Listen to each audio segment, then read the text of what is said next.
These companies support the Thom Hartmann Program. They are HelloFresh, the #1 meal kit delivery service. More information at hellofresh.com, code TOM. CB Distillery for sleeping and pain relief. More info at cbdistillery.com, code TOM. Dinovite, only the best all-natural pet supplements. More info at dinovite.com. Annie's Kit Clubs, creativity delivered right to your door. More info at annieskitclubs.com/Tom. Wild Alaskan Company, delicious, sustainably sourced seafood delivered right to your door. More information at wildalaskancompany.com/Tom. And Mack Weldon, reinventing men's basics. More info at mackweldon.com/Tom.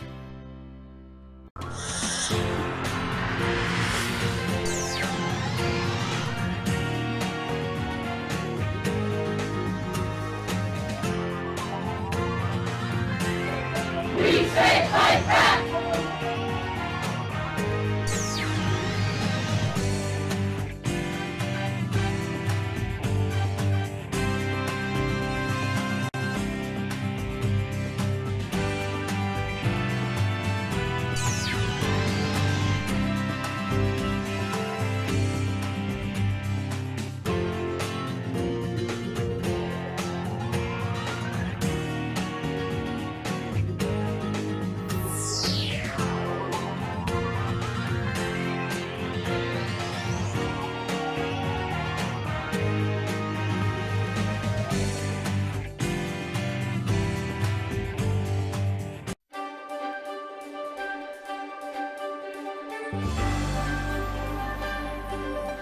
Today we're reading from Dorfman and Mallart's book, How to Read Donald Duck, Imperialist Ideology in the Disney Comic.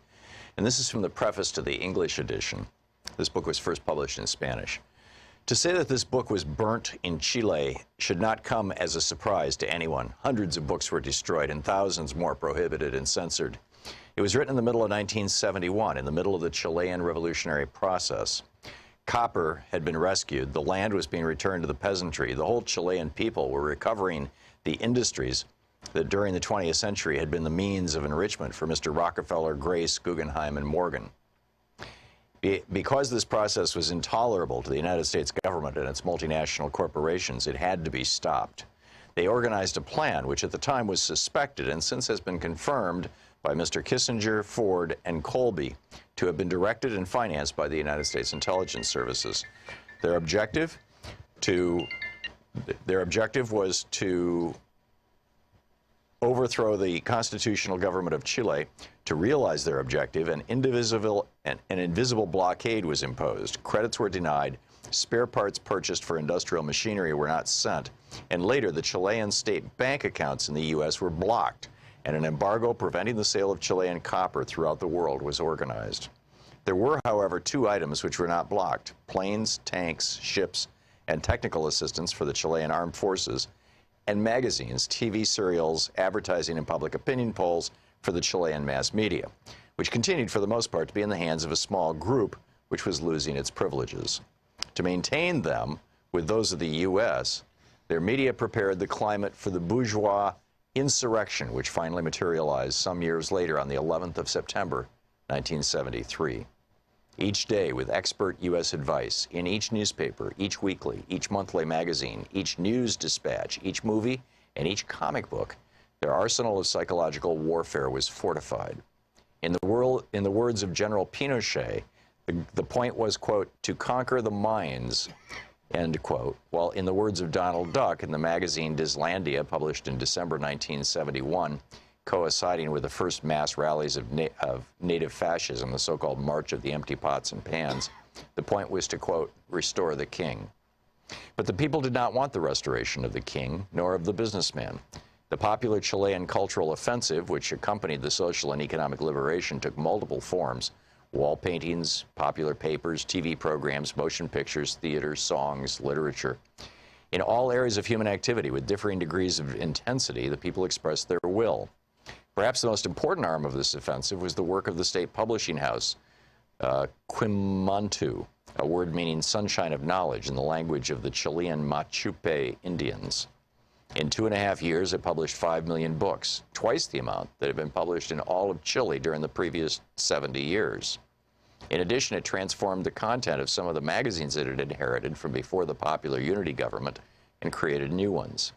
It is in this multifaceted context, with the people on the march to cultural liberation, a process was also meant criticizing the mass cultural merchandise exported so profitably by the U.S. into the Third World, that How to Read Donald Duck was generated. We simply answered a practical need. It was not an academic exercise. For the Mad Dog Warriors on that September 11th, there were no paintings on the walls. There were only enormous stains which dirtied the city in memory.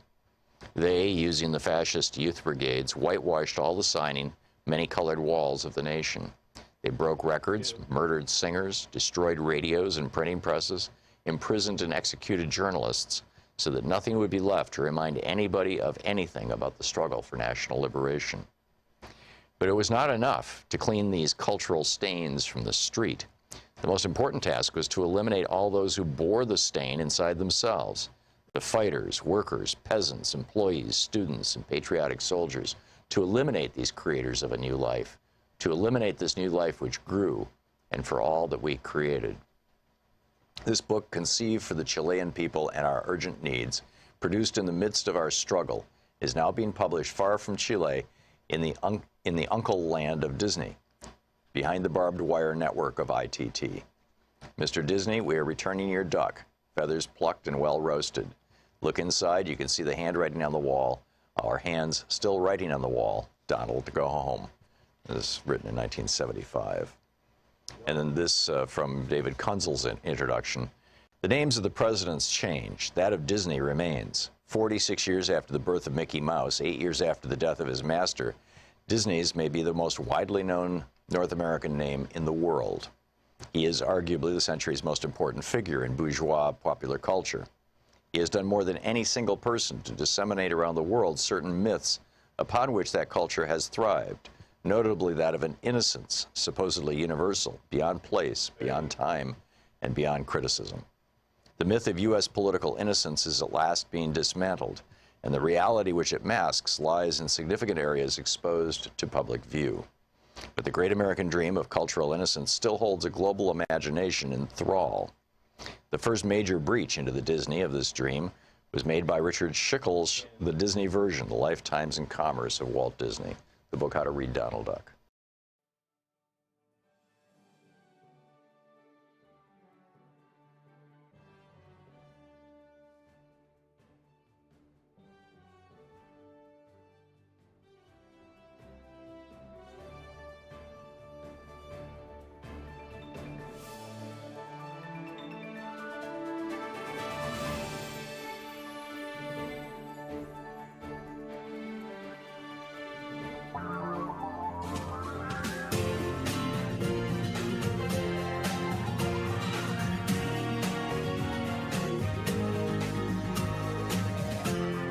This is the Thom Hartmann Program.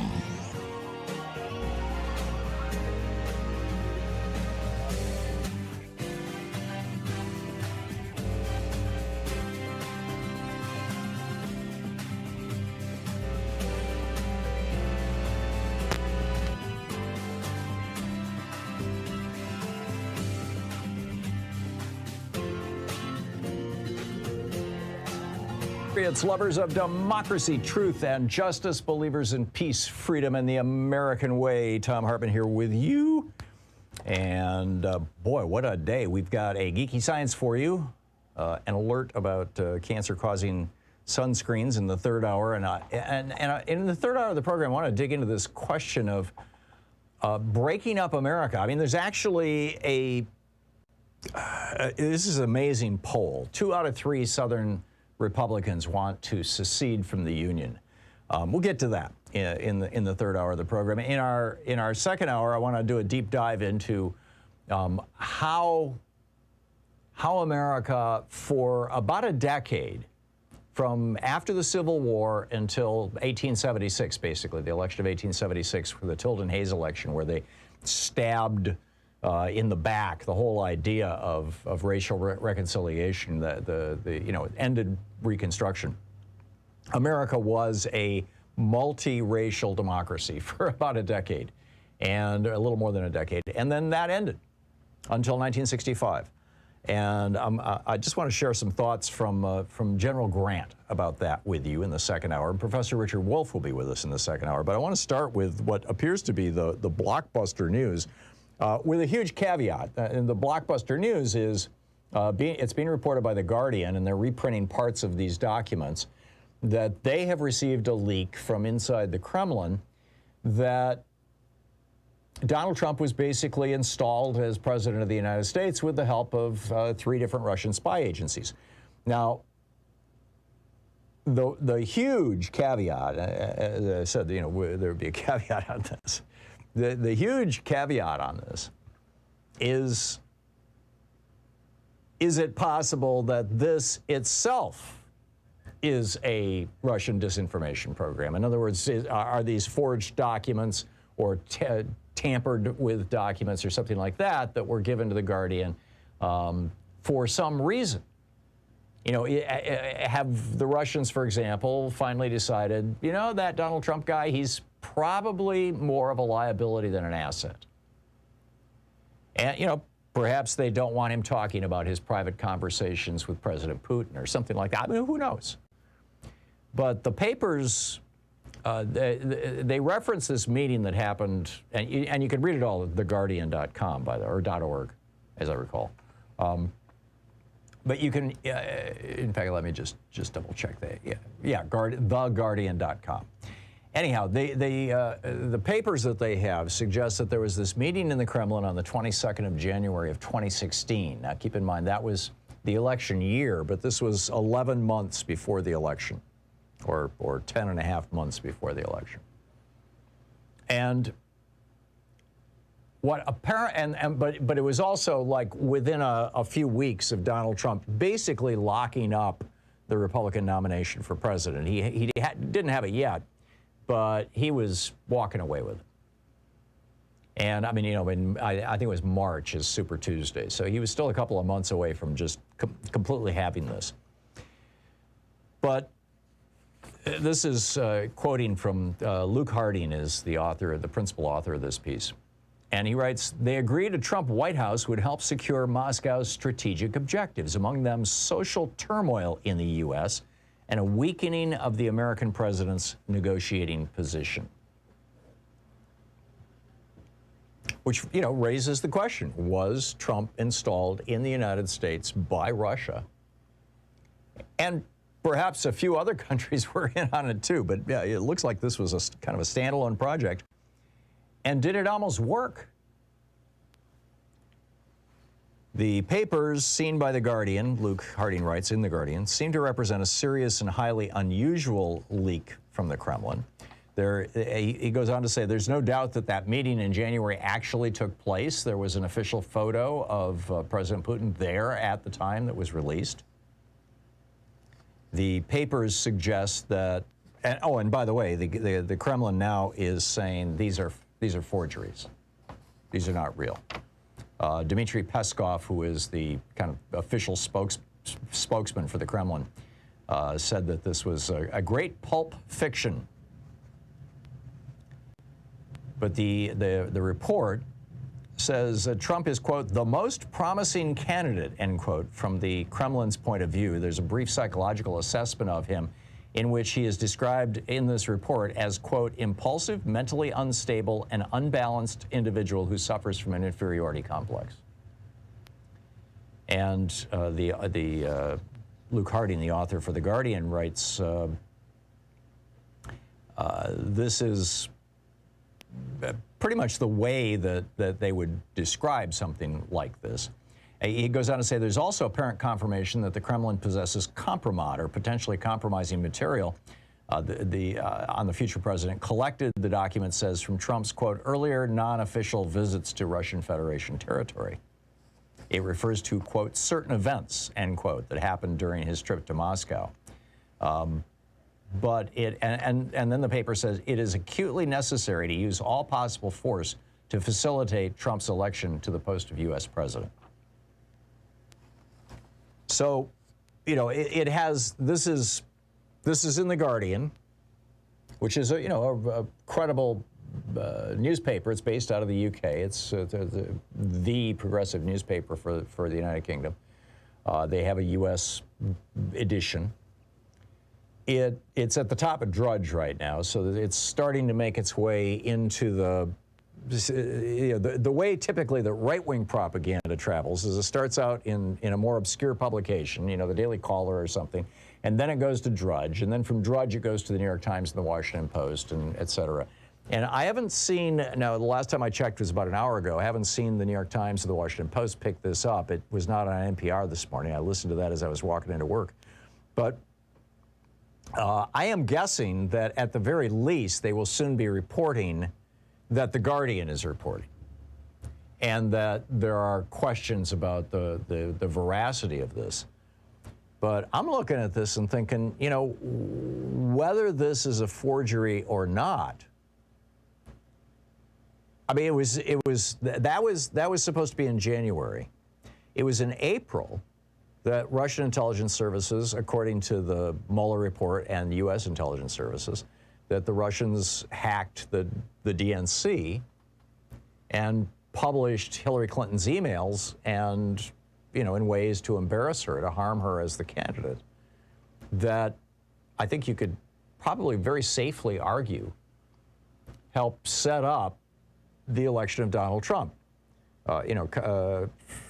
Congressman Pocan has pointed out in this program that there was, I don't have the exact number off the top of my head. My recollection, it was like something like 120,000, but there was a substantial fall off in Democratic turnout in Wisconsin. And it wasn't just unique to Wisconsin. This was happening across the country. But again, keep in mind, Paul Manafort, the campaign manager for Trump, was giving state-by-state polling information to Russian intelligence. And we know from the Mueller report that some of the Russian intelligence agencies were then feeding Facebook and Twitter, in particular Facebook accounts, feeding information into those individual states to discourage, in particular, the Hillary Clinton super predator comment was being directed towards groups that had a lot, Facebook groups that had a lot of black people in them, particularly in Wisconsin, Michigan, Ohio, Pennsylvania. And I mean, it just looks like this is exactly what happened. I'm not saying it is or it did, but what we do know, or at least what we believe we know based on U.S. intelligence, and that I think is pretty widely accepted. We all saw the leaks through WikiLeaks. Is that they pulled this thing off? So if this was the case, what do you think? I remember the movie The Manchurian Candidate. I mean, it came out like in the 50s or 60s. And the whole theory was that a foreign government, and I think it was the Soviet Union, I'm not sure that it was named in the movie. This was before the fall of the Soviet Union.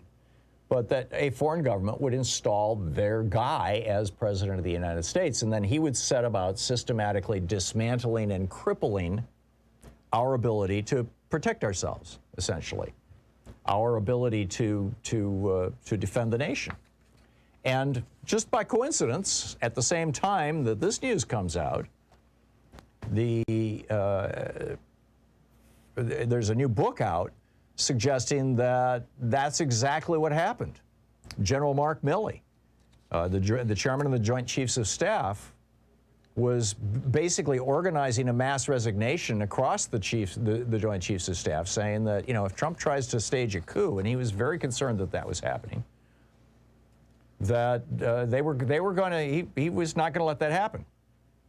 According to the book, he referred to Trump's supporters at a march to protest the election as, quote, brown shirts in the streets. He openly worried after Trump purged the Defense Department. Now, this happened right after the election, right after Trump lost the election. He got rid of Mark Esper in the Defense Department and replaced him with Chris Miller. Chris Miller was the guy who wrote the memo to the National Guard saying, you may not help out the Capitol Police, you'll recall. Milley, at the time, told his associates that he believed Trump was, quote, the classic authoritarian leader with nothing to lose, according to this book. And is portrayed as basically the guy who stood in the way. Another excerpt from the book has this conversation between Milley and Nancy Pelosi. After Trump fired Esper, Pelosi called up Milley and said, we're all trusting you, remember your oath.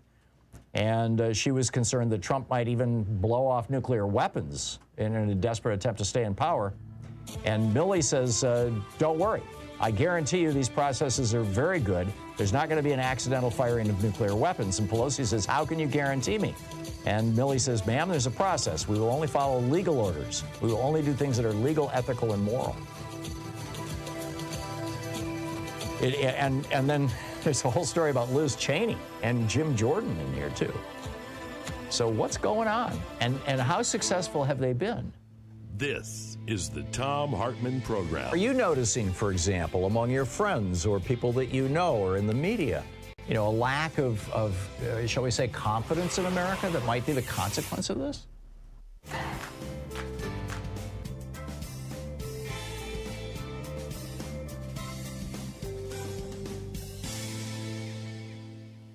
And welcome back. Kelvin in Los Angeles. Hey, Kelvin, thanks for listening to KPFK. What's on your mind? Well, I was going to say it's just interesting to me, that Russia has been meddling, and so have other nations in our elections, and we do need to stop that, the ability of them and other nations from being able to do that. However, it's very ironic that the United States is kind of getting their just desserts after we have meddled in so many elections all over the world, and indeed both our parties have done meddling in our own elections that hurt the Democratic Party, one party more than the other, but both have been involved in this stuff. No, it's all true, Kelvin, and that's the point that Donald Trump made when he was with Putin, and the question was raised by reporters, that whataboutism. Yes, it's true. But what does, hopefully we will learn a lesson from this. And hopefully we will learn a lesson from Afghanistan and Iraq and Vietnam. I mean, sometimes it takes a long time to learn a lesson. But I think I think there's a larger question here, though, setting aside the whataboutism, which is how much damage, if Trump was a Russian stooge, how much damage did he do to America for them? Or if he wasn't a Russian stooge, how much damage has he done to this country, and how do we repair it? I agree. And we got to look into that. We also have to go back and review the damage that Reagan did, because what he did to our economy and the direction this nation went is what brought us Trump in the first place. Yeah. And we have to really reflect as a nation on who we want to be worldwide, the same way we want our kids to do that as we raise them. Yeah, I'm with you. Kelvin, thank you. Tyrone in Harlem, New York. Hey, Tyrone, what's up? How you doing, Tom? I'm well. You need to get your mouth closer to the microphone, though. It's there, Tyrone. Sorry about that. That's quite all right. He wasn't. I don't think Trump was a Manchurian candidate. He was blatantly obvious that the man was a criminal, and that he was definitely working with the. In other words, there was no secret. There's no secret. But the problem we have is we're still trying to uphold this illusion of whiteness. And because if Trump was any other color besides white, they would have dealt with him completely differently. Oh, if this had come out about Barack Obama? Yes. I mean, can you imagine? If this had come out about one of Barack Obama's kids? Yes. So that's what I'm saying. They keep the same thing with Nixon, Reagan, all of these people because from what you know, it is against the Constitution to work with a foreign government to become president. But they did it. Tyrone, I don't disagree with you at all. Had Trump been black, everything would have been completely different.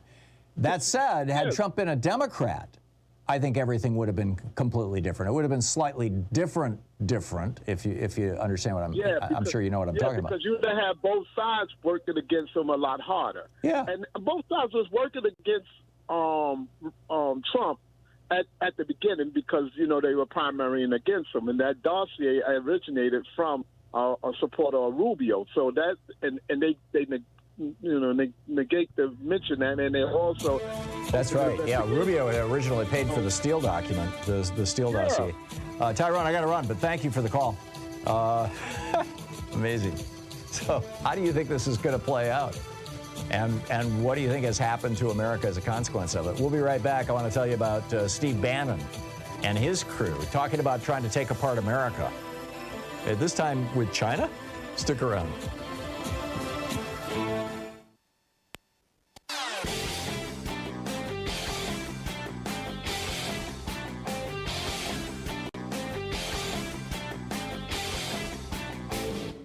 Missed my opening rant today? It's usually published over at HartmannReport.com, where you can read it and share it with your friends for free. Check it out, HartmannReport.com. There's so much news coming out of the Trump administration, so much corruption, so many crimes. Now they're letting people kill endangered species. Now they're selling off, the Arctic National Wildlife Preserve refuge to big oil companies. Now they're. It's they're authorizing pesticides that we know cause birth defects and damage to children. It's just step after step after step that it's so easy to forget that back in July of 2020 it was reported that Jared Kushner and Mike Pence's nephew John Pence created a couple of LLCs, American-Made Media Consultants Corporation, that took $617 million of Trump campaign cash, and nobody knows where it went. I'm telling you, these guys are professional grifters. We need to keep an eye on it. There's a whole rant about it over at ThomHartmann.com for supporters of our program.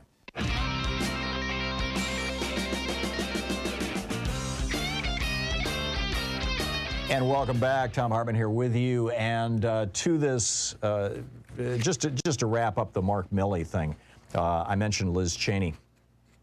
Liz Cheney, Milley talked with Liz Cheney right after January 6th. And in this new book, the Donald Trump is, by the way, the book is by Phil Rucker and Carol Leonnig of the Washington Post. Is titled "I Alone Can Fix It: Donald J. Trump's Catastrophic Final Year." And according to the book, Milley was told by Liz Cheney that, well, here's while these maniacs are going, this is what Liz Cheney said to him, while these maniacs are going through the place, I'm standing in the aisle, and Jim Jordan said, "We need to get the ladies away from the aisle. Let me help you, little miss." Right? And Liz Cheney says, "I smacked his hand and said, get away from me, you effing did this." And then she said to Milley, "That effing guy, Jim Jordan, he is an SOB." So you've got that. You've got this top general concerned about this. You've got the Kremlin papers. Sue tells me that the Washington Post is now reporting on this. I mentioned earlier that they weren't as of a couple of hours ago. I'm looking at their front page, and it's not a big story on the front page, but you know, it will be. I'm guessing as the day goes on, and if the Guardian shares its source material with other reporters, that you're going to see more and more of this. Which brings us to Steve Bannon, this very curious thing. There's this Chinese billionaire. His name is Eduardo Urakian is, let me start over. There is a Chinese billionaire. His name is Gao Wengui. And he and Steve Bannon are working out of or running operations out of a 6-story, 6-bedroom, essentially fortress on East 64th Street in New York City that was built in 2015 for the Argentinian billionaire Eduardo Urakian. And for the last year, they've said that it is now the consulate of the new federal state of China. I mean, it's just totally weird. They've converted the building in violation of the local zoning codes, and they're running all these nonprofits with, very, like the Rule of Law Society that Steve Bannon started to basically, well, I guess that's the question is, what are these guys trying to do? They're running all these conspiracy theories about COVID and Hunter Biden. You're listening to the Thom Hartmann Program. Call 202-808-9925. It just seems to me that if you look at right across the spectrum of this stuff, Trump, China, the Bannon, Russia, we're essentially under attack.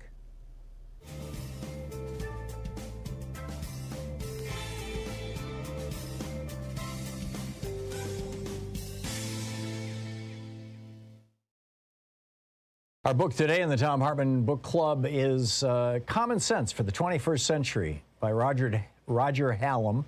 The subtitle, Only Nonviolent Rebellion Can Now Stop Climate Breakdown and Social Collapse. This is from the foreword. I was there for the past 20 years. Climate activism. It didn't work. We protested in our hundreds of millions. It didn't work. We raised billions to reach people and politicians. It didn't work.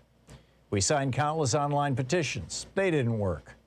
We looked to the United Nations to resolve the crisis. It didn't work. We trusted progressive politicians and their reforms. That didn't work. Al Gore had a big concert and a PR campaign. It didn't work. Countless NGOs, non-governmental organizations, did their best, and it didn't work. I worked with green NGO campaigns, champagne environmentalists, and lying politicians. I was wasting my time.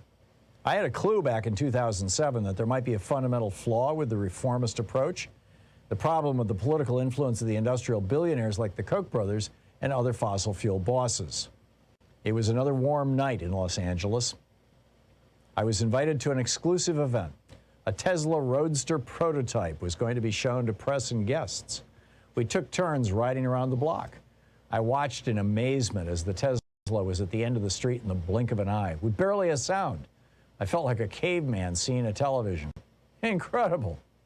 While I was working on a campaign in 2007, I had an idea for how to save the world with a massive music event and a huge fundraising effort led by celebrities to fund the biggest PR campaign to save the environment. It would be a huge global event, just like Live Aid. I sought out a prominent journalist at the Tesla event to tell about my scheme and bask in the glory of his praise. The journalist was Vijay Vithswaram from The Economist, now a life member of this Council on Foreign Relations. After listening carefully to my concept, he smiled and laughed. I was stunned. Laughter? How could I be so wrong? Vijay wasn't being cruel or unkind. He thought I was naive.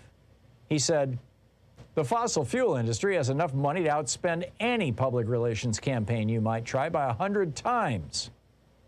He carried on talking, but I had stopped listening. I had my answer. He was right. Crestfallen, I sheepishly nodded and walked away.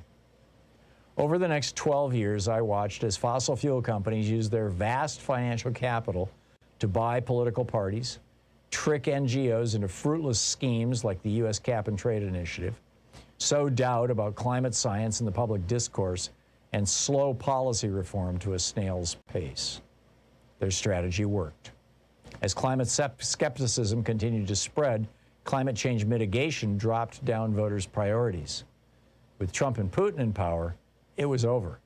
I quit climate campaigning. Then I heard about Extinction Rebellion closing 5 bridges in London. Then they closed central London in April 2019. This was something different. I met Roger Hallam and he explained his ideas for a radical plan to create real change. This included, first, tell the truth. Climate skepticism was pushed by the mainstream media, which spread doubt on climate science like a plague, leaving inaction in its wake. The scale of the crisis is being played down, and we must get the truth out. Second, nonviolent civil disobedience. We need to get arrested, tens of thousands of us, more. No more protests, no more petitions. Instead, nonviolent civil disobedience, lots of it, and on a large scale. Close down cities until the politicians take action, or until the people do. Third, universalism. In other words, the ecological and climate crisis should not be owned by any political ideology, culture, age, or gender. As Roger Hallam says, we all have a stake in the future. We should all be allowed to engage in action. I was convinced. We need a new approach to save ourselves and the planet. We need to spark a worldwide rebellion. We need some common sense for the 21st century. That foreword was written by, quote, anonymous climate activist. So this now is the introduction to the book. It is time to grow up and see the world as it is. There are some things which are undeniably real. There are some things we cannot change, and one of those is the law of physics. Ice melts when the temperature increases. Crops die in a drought. Trees burn in forest fires. Because these things are real, we can also be certain about what the future holds. We are now heading into a period of extreme ecological collapse. Whether or not this leads to the extinction of the human species largely depends on whether revolutionary changes happen within our societies within the next decade. This is not a matter of ideology, but of simple math and physics.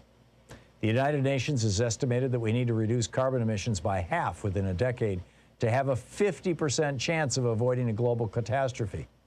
Of course, this is likely to be an underestimate, as recent science shows permafrost melting 90 years earlier than forecasted, and Himalayan glaciers melting twice as fast as expected. The book, Common Sense for the 21st Century, by Roger Hallam, the co-founder of the Extinction Rebellion. The subtitle, Only Nonviolent Rebellion Can Now Stop Climate Breakdown and Social Collapse.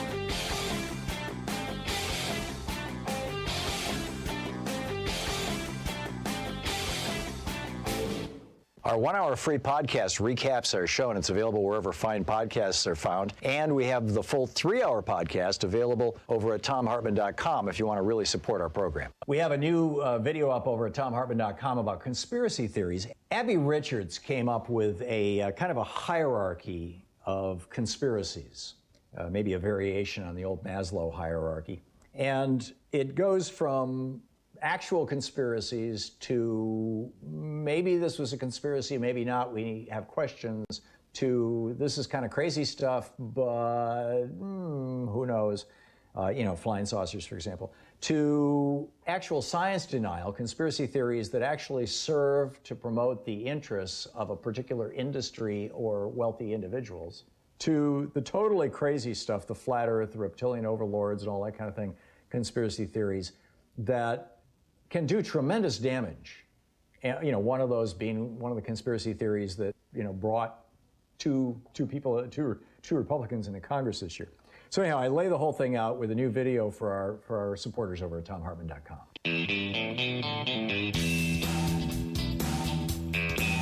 So now the Washington Post is reporting on this Russian document, or what is purported to be the Russian document. Philip Bump is writing about it. The headline is, "A blockbuster document purportedly from the Kremlin raises lots of questions, about itself." And what Philip Bump is saying is that this is just a little too convenient, and this document seems to be a little too prescient, and which raises a really interesting question that I put to you. If Trump was the tool of foreign powers, and he certainly was in the bag with Saudi Arabia. When MBS murdered Khashoggi, Trump was there to defend him. Trump and Kushner and friends helped. Said, in fact, Trump has been quoted as saying that he saved MBS's butt. So you've got Saudi Arabia on his side and the UAE on Trump's side, so they were supportive of him. You had in Israel, Netanyahu, who the Republicans invited to come over to the United States and to address Congress, and never even told the President of the United States at the time, that was Barack Obama, that this was happening. I mean, this is just a huge slap in the face that this head of state of a foreign government participated in inserting himself, Netanyahu, into our political dialogue, as it were, during the Obama presidency. Again, something else that might have helped get Trump elected, who knows? So you've got that. I don't know that you could say that entire government, but certainly Mr. Netanyahu. You've got obviously Russia and Trump's long association with Russia and his association with Russian oligarchs and Russian billionaires, and his putting on the Miss Universe pageant over there, and all these things, and the question of one of the headlines over at Drudge, is the PP tape real? With the allegation in the dossier that was originally paid for by the Marco Rubio campaign. I know that the Republicans and the right-wing media love to, this was paid for by Democrats and Hillary Clinton. Well, ultimately, but it started out, Marco Rubio hired Mr. Steele, this former British spy who was an expert on Russia, to look into the relationship between Trump and Russia. And so, and then, when Rubio ultimately dropped out of the Republican primary, that was shopped around, and the Clinton campaign picked it up. But the question, and I think it's a good question, is, what does this mean for America? What do we do with this? And is it possible that Trump's supporters, shall we say, for lack of a better word, are just now saying, it's enough. Let's throw this guy under the bus. My personal opinion on this is that Trump has become a liability to everybody. And, challenge me if you think I'm wrong on this. But he has become a liability to the Republican Party. I get it. All across the country, you've got Republicans who are trying to out-Trump each other. Many of them are going to lose their next elections. Trump involving himself in our electoral process the way he is doing, I think is one of the things that represents probably an existential threat to the Republican Party. And he's still running his scams. Let's see, at 9:01, 38 minutes ago, I got an email from Donald Trump. And it's titled Official Invitation, and the headline is Official Invitation from President Donald J. Trump. Fred, I always knew I could count on you, despite the lies and slander that has come from the late, they're both, really? Despite the lies and slander that has come from the lamestream media and their partners, the Democrats, your support has never wavered. You've been dedicated to our movement to save America from the very beginning, and to thank you, I'm offering you a spot on the official Trump Honor Roll. The Trump Honor Roll is made up of an elite group of supporters who go above and beyond to put America first. You are a perfect fit, Fred.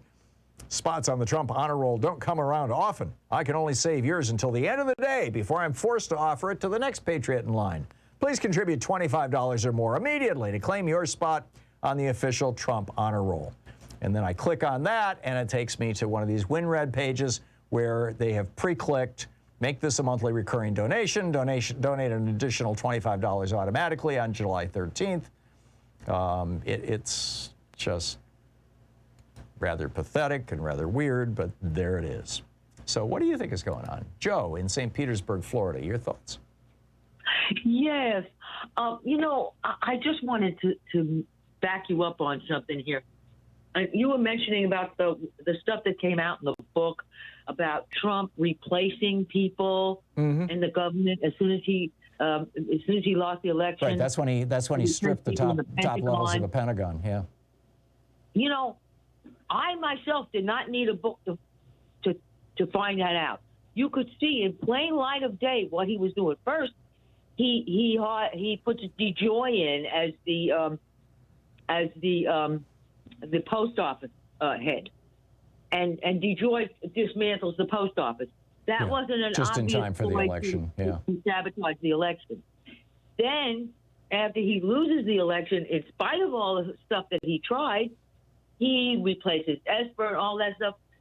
I was seeing this going on in real time, and it seriously upset me because I knew what he was doing. And I would talk to my husband about it. I'd say, look what he's doing. He's trying to set everything up so he can somehow subvert the transfer of power. And it was, you know, nobody needs to see a book. Yeah. And as far as Bannon is concerned, he was arrested for telling people that they were going to give him money so he could build a wall. This was a big thing with his followers. That's right. He was running a scam, and that's what Trump pardoned him for. Yeah, with this Chinese guy that you were talking about. Yeah, he got busted on his yacht. You're absolutely right. I don't know by the postal police for mail fraud. Yeah, so I'm with you, Joe. I don't think it's a massive secret, but you know, that said, this raises this question: if the Russians are turning on Trump, and whether this is a real document that the Guardian has, or whether it was produced by Russian intelligence in order to make Trump look bad, almost doesn't matter, because in either case, I mean, the Guardian is asserting that this document came from Russia, so that it was leaked out of Russia. And so, one way or the other, if they are saying, okay, we're going to throw this guy off the bus, if Republicans are starting to turn on him, so far it's Liz Cheney and Adam Kinzinger in the House, but I think we're going to start seeing more and more of this, particularly as the so-called fraudites start getting exposed.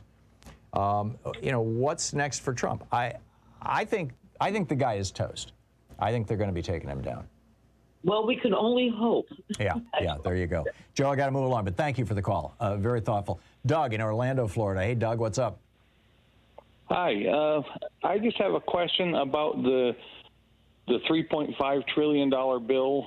The infrastructure bill. Yeah. Is that over 10 years like a lot of those huge bills are? It is, yeah. Then I don't know if it's 10 years. It's either 8 or 10. One of them is 8, one of them is 10. How come we aren't talking about it as an annual number as opposed to the $3.5 trillion. Well, in part, I'm talking about defense spending as, 7.5 trillion over 10 years or whatever. Yeah. The reason why I'm guessing the main reason why they're not talking about it as an annual bill is because they don't yet have all the details. They've got what they have agreed on is a set of principles. They have not yet actually written the bill, and the proverbial devil will be in the details. Number one, and number two, even if it was $3.5 trillion this month, it takes, in some cases, 2 or 3 years to get the permits, to get the rights of way, to get, to go through, all the various processes, environmental impact studies. Anytime you're going to do anything with infrastructure, there's a whole huge song and dance you got to do. So I'm expecting that probably has something to do with it too. But Doug, hang on, the details will be coming out, and they'll be coming out fairly soon. I'm just thinking that the Democrats and the progressive radio hosts should all be mentioning that, by the way, this is over several years. This is a $350 billion a year plan over the next 10 years. You're absolutely right. And that would be the way to position it. And I think once the details come out and how the money is going to be spent and when, that's an excellent point. Thank you for that. Robin in Kingston, Washington. Hey, Robin, what's up? Hey, Tom, I just am calling to kind of remind everybody about something that happened several days before Hillary Rodham Clinton was defeated back in 2016. So I find it very curious that we're all huffy about Russia spy agencies electing Trump and all that stuff.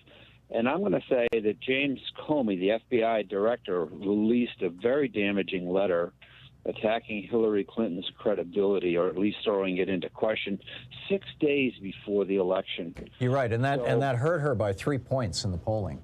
Oh, Tom, I understand. So I find it very convenient that all of a sudden, because who knows who writes these, So are you suggesting, Robin, that Comey came up with the phony Russian document and fed it to The Guardian in order to distract people from his own? No, I'm not. No, I'm not saying that. I'm saying to you that, intelligence agencies are curious creatures who can create documents, and I'm not saying that. I'm just saying we have forgotten about James Comey.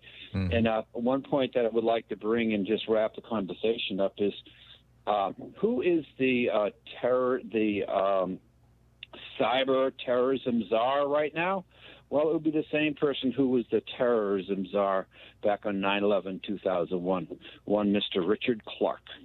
So, anyways, well, that's it, Tom. Yeah, I don't think Richard Clark is still in office, but we actually did have a cyber czar, and Trump fired him in the second year of his presidency, and closed down the office. I mean, there was this one central office. I believe that Biden has put this back into place, but there was this one central office that was monitoring cyber attacks on the United States.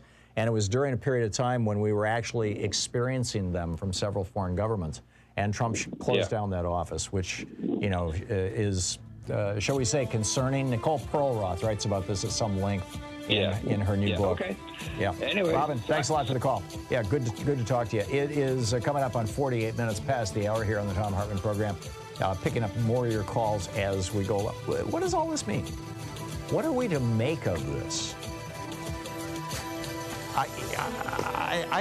There's so many potential cross currents here. We'll be right back. You're listening to Thom Hartmann. Visit thomhartmann.com for audio and video archive. And then on top of that, you've got the evidence, fairly clear evidence now, particularly coming out in these books, that Trump actually wanted to stage a coup. Was he doing that purely for himself?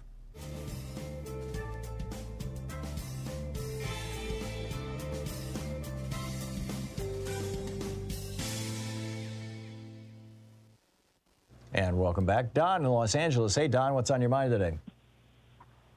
Hi, Tom. I wanted to point out that I think it was Amanda Marcotte at Salon had a great article recently pointing out that if the Democrats don't get serious about putting the Voting Rights Act as a priority, all this is going to be for naught, because they can pass that infrastructure bill and can be very popular with the public.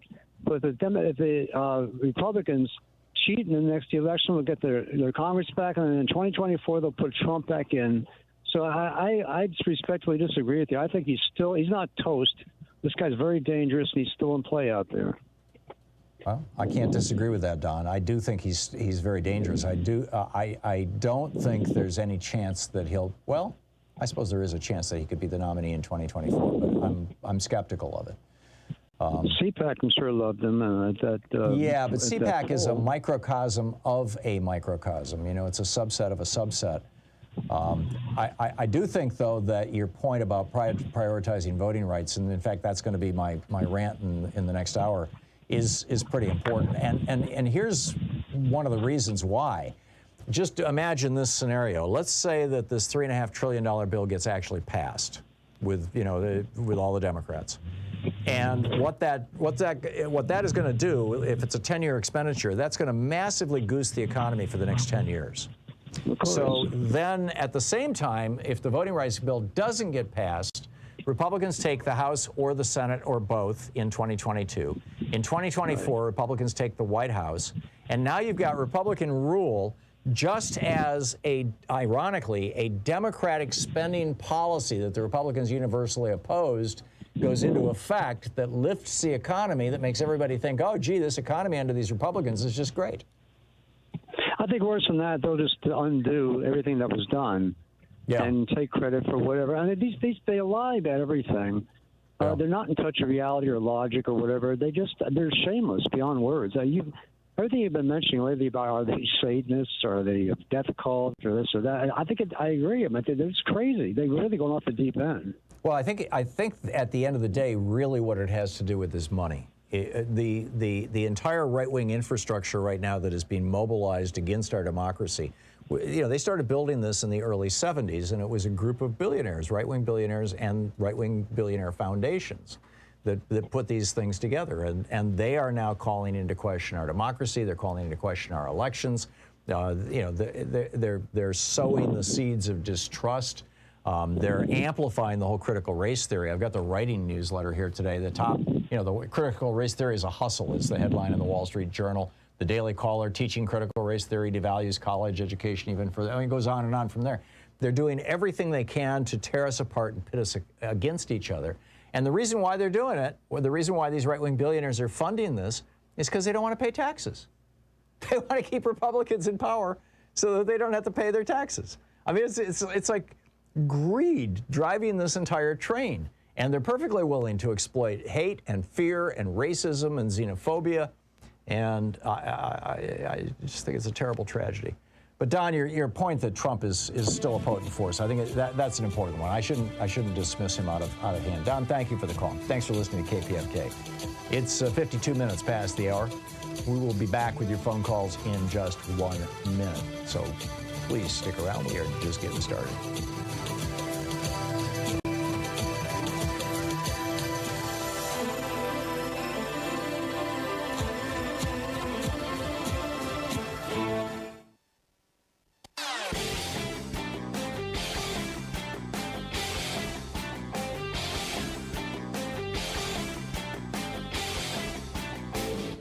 Share the Thom Hartmann Program with your friends. We're available on SiriusXM, Free Speech TV, Pacifica, commercial stations nationwide, YouTube, Twitter, Facebook, on the Thom Hartmann app, and you can even tell your smart speaker to listen to the Thom Hartmann Program. So remember back in 2020 when in California, Uber and Lyft were pouring all kinds of money into Prop 22, which basically would allow them to continue claiming that their drivers weren't actually employers of Uber. They were actually contract workers. They were all independent small businesses, and therefore the company didn't have to pay for unemployment insurance, didn't have to pay for workman's compensation if somebody got injured, didn't have to offer them any health insurance. In fact, basically couldn't even do it. And there's a whole bunch of other benefits that are associated and protections that you actually get, state and federal protections that you get as an employee that you do not have available to you as a contractor. Well, it passed because of millions of dollars from Uber, and now the fallout is happening. Companies across California are starting to fire their workers and telling them, we'll hire you back. I give examples in our new video over at ThomHartmann.com.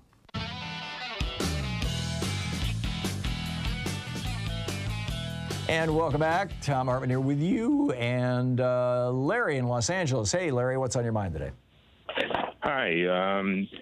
The Republicans have been at war with the Democrats and America for the last 50 years or so. Well, I'd say going back to FDR. Yeah. And they right now they have access to what could be considered the Enigma machine. They have our voting machines in Arizona. And the Russians probably have access to them also if the Republicans have access to them.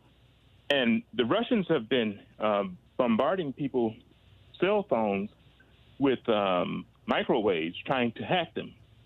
Who knows what ungodly things that the Republicans are doing to those machines right now?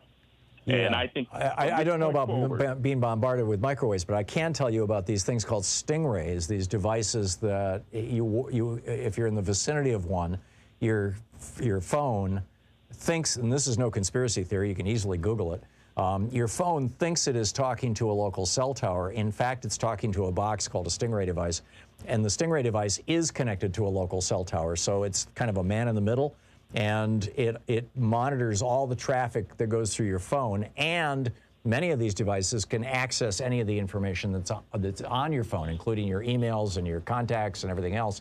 And there are hundreds of these things that have been deployed across the United States. There's very little regulation of them. Police departments use them. But, you know, there's a lot of concern that foreign governments are using them, that, you know, the criminal elements are using them. I wouldn't trust those voting machines from this day forward, and I think they should be considered you're talking the machines in Arizona that they took possession of? Those are going to have to be replaced. Right. Those voting machines cannot be used again. Those in Arizona. I'm talking about the ones all across the country. Oh, because whatever they're doing to those machines in Arizona, they'll be able to duplicate that all across the country in whatever hackable ways that they're coming up with. That will be put into place for the rest of our election time. You know, Larry, I'm with you. I mean, I'm not going to go full on and say there's something wrong with the machines, but why do we have private corporations telling us how we voted and telling us that we can't see how they figured out how we voted because that's a proprietary trade secret? That, to me, is obscene. And, you know, the privatization of our vote, it's wrong. We need to get rid of voting machines and replace them with paper ballots. I think those machines should be replaced all across the country, and I wouldn't trust them to dispense stamps from this day forward. And those machines we should have new machines, not the type that they're using now. Totally new machines that we can trust, because no one should trust those machines that are in Arizona. Any machines that they use in Arizona should no longer be allowed to be used in a you know, here in Oregon for 20 years we have voted entirely by mail, 100% of our ballots. There are a few places where disabled people can go to get access to a machine to vote, you know, but by and large all of the ballots are mailed out. You fill them out with a pencil or a pen, you mail it in, it gets scanned, and that's it. And that's what we need to be doing all across the country. Larry, thank you for the call. I share much of your skepticism about you know, private corporations running voting machines. That said, my objection to them is one in principle. I just think it's wrong that we've privatized the vote. It's the last thing we should be privatizing. We'll be right back. You're listening to Thom Hartmann.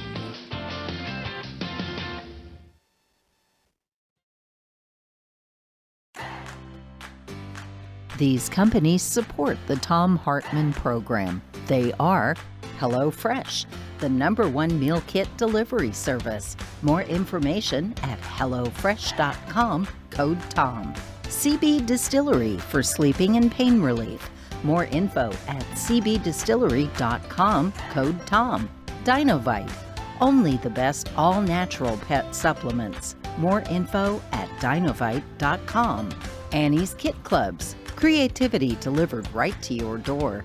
More info at annieskitclubs.com/Tom.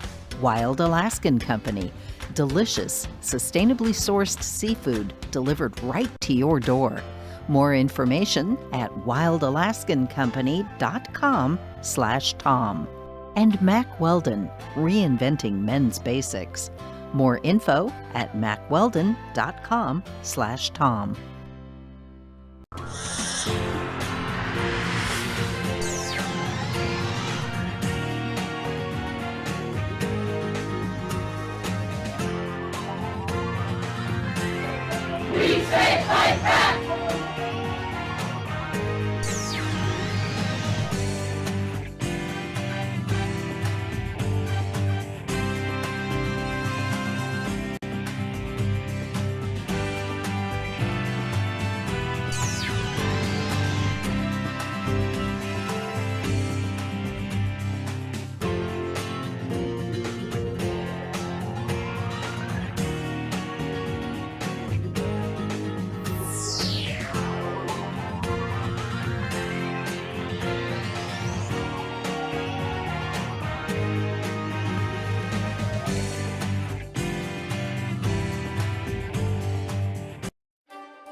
book club today, we're reading from Thomas Frank's book, Rendezvous with Oblivion, Reports from a Sinking Society. This is chapter 1, titled Servile Disobedience. Social scientists have tried for more than a century to understand how class works.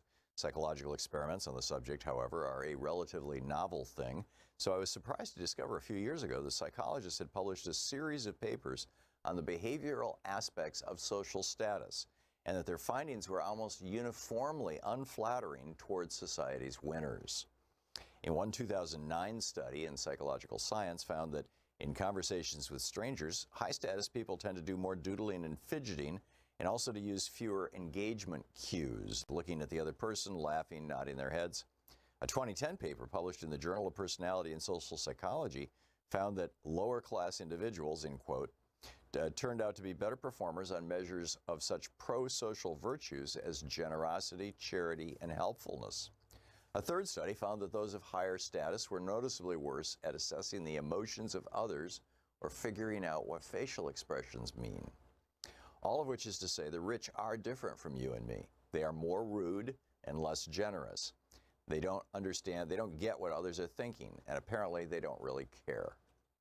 Perhaps this is obvious to you. After all, people don't design toxic debt obligations by calling on what they learned in Sunday school.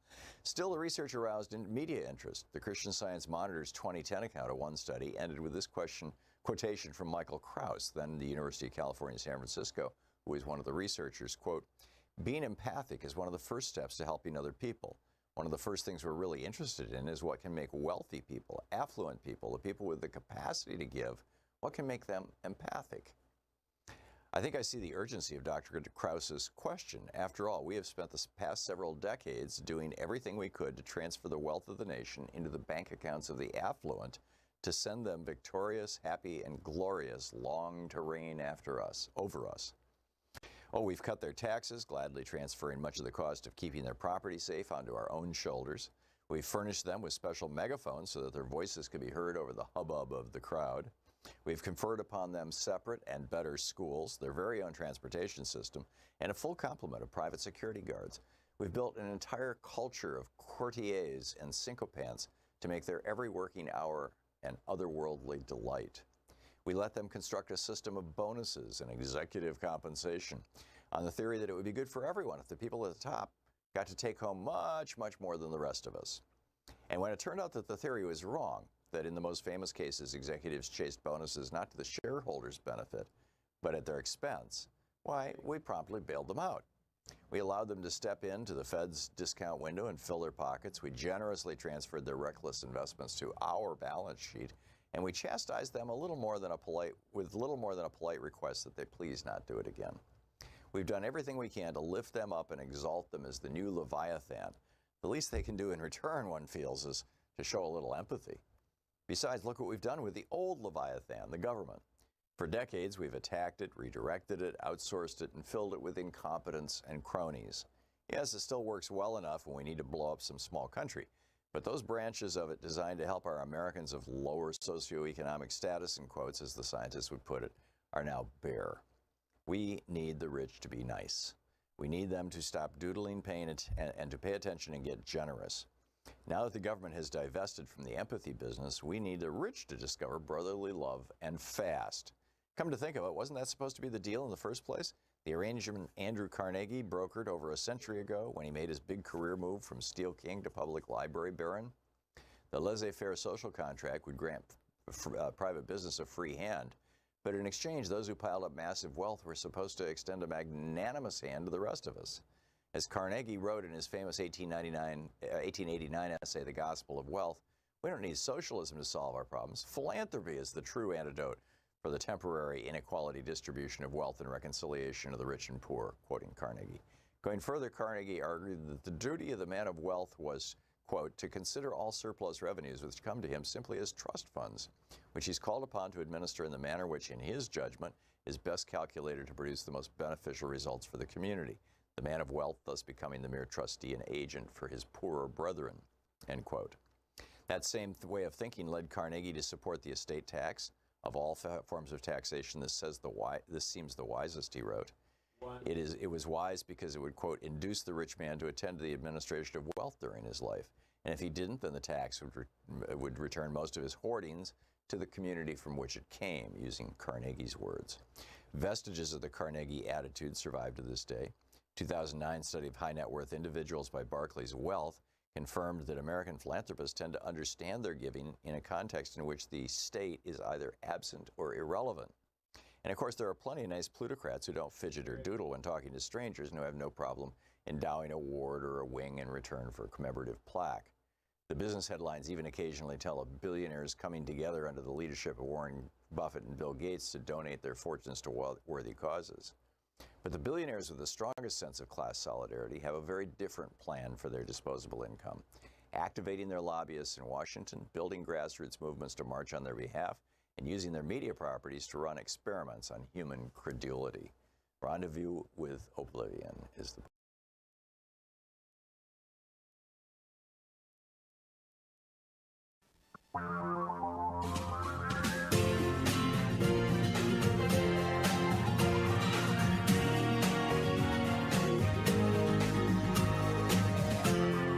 This is the Thom Hartmann Program. And welcome back. Thom Hartmann here with you. On the line with us, our old buddy, Professor Richard Wolff, the economist, co-founder of democracyatwork.info, author of numerous books. His most recent, The Sickness is the System, When Capitalism Fails to Save Us from Pandemics or Itself. You can tweet him at Prof. Wolff or at democracy@WARK. And Professor Wolff, welcome back to the program. I'm curious your thoughts on inflation. And I know we've talked about it before, but there's two takes that I caught this morning. The first is a piece in the New York Times suggesting that Japan is not experiencing inflation right now, and that this inflation that we're experiencing might be transitory, and we could actually slide back into a Japanese kind of, they've been in a kind of a malaise for 2 or 3 decades. The other being a piece that I heard on NPR this morning as I was coming in, where they were talking about how the thing that set up the inflation back in the 80s was a sudden increase in essentially low-wage workers, the thing that was depressing inflation, that ultimately killed inflation, was a sudden increase in low-wage workers. And that was China coming online as an industrial power, offering free labor to the world.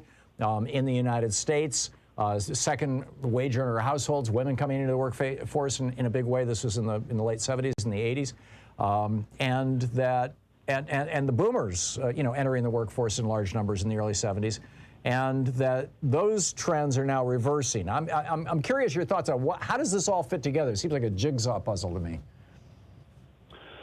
Yes, and the jigsaw puzzle starts with the mistaken notion that the people in charge, the people who are secretaries of economics or of the Treasury or heads of the central bank, people like Janet Yellen in this country, Powell at the Fed, and so on, that they have a kind of magic toolbox, and as soon as they announce what it is they want to happen, well, presto, they have the tools to make all of that happen. That's never been true. That's a fantasy. Things like inflations are shaped by many, many forces. Some of them the government has control over.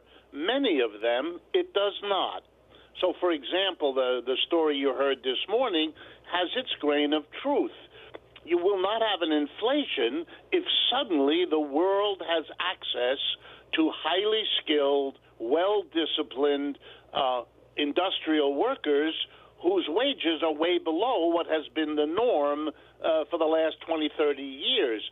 That's what the entrance of China in the 80s and so on, that's what it was all about, and that was more than enough to sweep away whatever tools were being used to try to push the economy in another way, number one. Number two, when you hear officials telling you something is going to be transitory, I have a suggestion. If they know the future, they're in the wrong business, and they could be billionaires by telling us what's going to happen. Nobody knows the future. Nobody knows how long the current inflation in the U.S. will last, how bad it will get. and the rest is make-believe designed to solve certain political problems these folks have, but nobody should take this very seriously. Last thing, underlying economic realities back in the 1970s and 80s were this. There was a big powerhouse emerging on the global economic scene, the People's Republic of China. The two leading economies at the time were the United States and Japan. They used everything they could to squash the growth of China and boost their own, and to continue, they hoped, in the dominant position of the two major economies. They used all the tools they have. They couldn't do it. And we live now in a world in which China is the ascending power. Japan has dropped off the competition, and the United States is trying to limit and control China and not doing a particularly good job of doing that. So the narrative that is starting to make some sense to me, and tell me if this is just, you know, if I'm oversimplifying or whatever. Shortages generally drive up prices. Surpluses generally depress prices of anything. And so in the 70s, we had a shortage of oil as a result of two Arab oil, you know, embargoes that happened as a result of war in the Middle East. And oil is central to everything else that, you know, in our economy. I mean, even our food, we grow with oil, essentially. You know, we use oil to make fertilizers and to power our machines and everything else. So the lack of oil drives up inflation.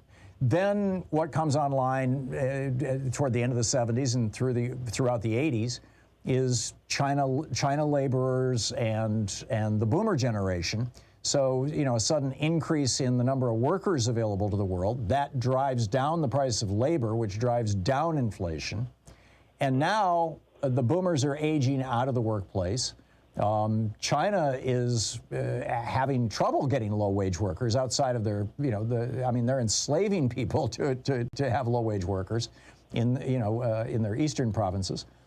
And so it looks like there is going to be a shortage of labor, which would drive prices of labor back up, which would drive inflation again.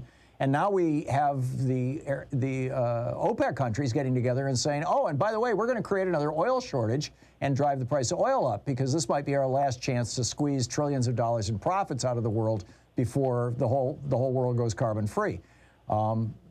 Is that making any sense? Absolutely, but I'm afraid I'm going to have to complicate your story by mentioning a couple of other things that have to be understood.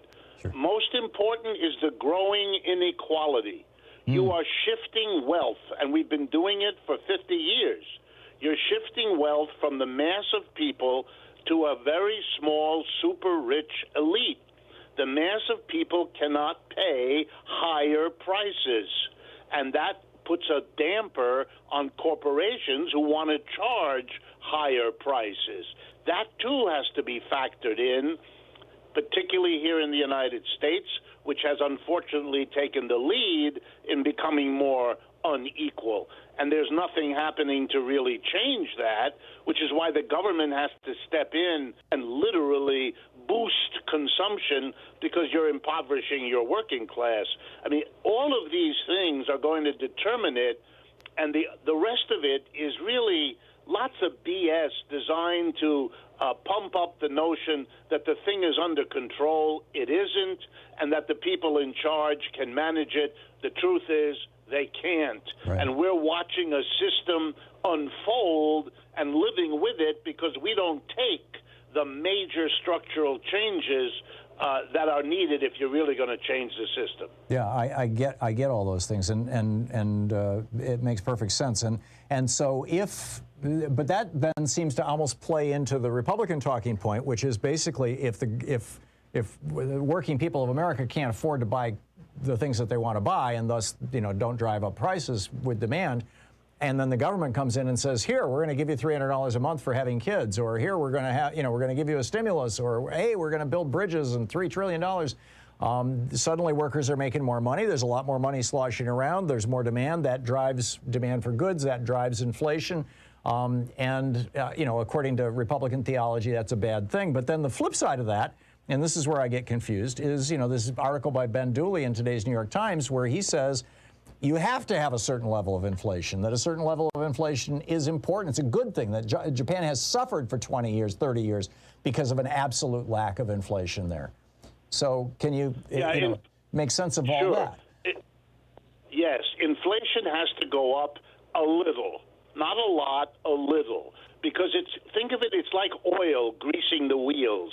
Inflation means that the businessman or woman can, with confidence, invest, expand the factory, produce more output, because not only can they hope to sell that stuff, but they can reasonably hope to sell it at a higher price than it fetches today. So an inflation can be a nice kind of stimulus, if you like, but always the danger is that because it can be nice doesn't mean it'll stay at a nice, reasonable 2, 3, 4%. It can spin out of control. It has happened dozens of times in the history of capitalism over the last 300 years. And the notion that the Federal Reserve or any other central bank can easily manage that is belied by the history. So you got to be very, very careful here. Too many variables. If you don't change the basic system, fooling around with one or another of the variables will not solve your problem. I totally get it. I totally get it. Professor Richard Wolff, thanks so much for dropping by today. Okay, Tom, thank you. Yep. democracyatwork.info is the website. Check it out. We'll be right back. This is the Thom Hartmann Program. And back with more of the news of the day and your calls right after this. What do you think is going on with Trump and Russia and all this stuff? Why is this popping up now?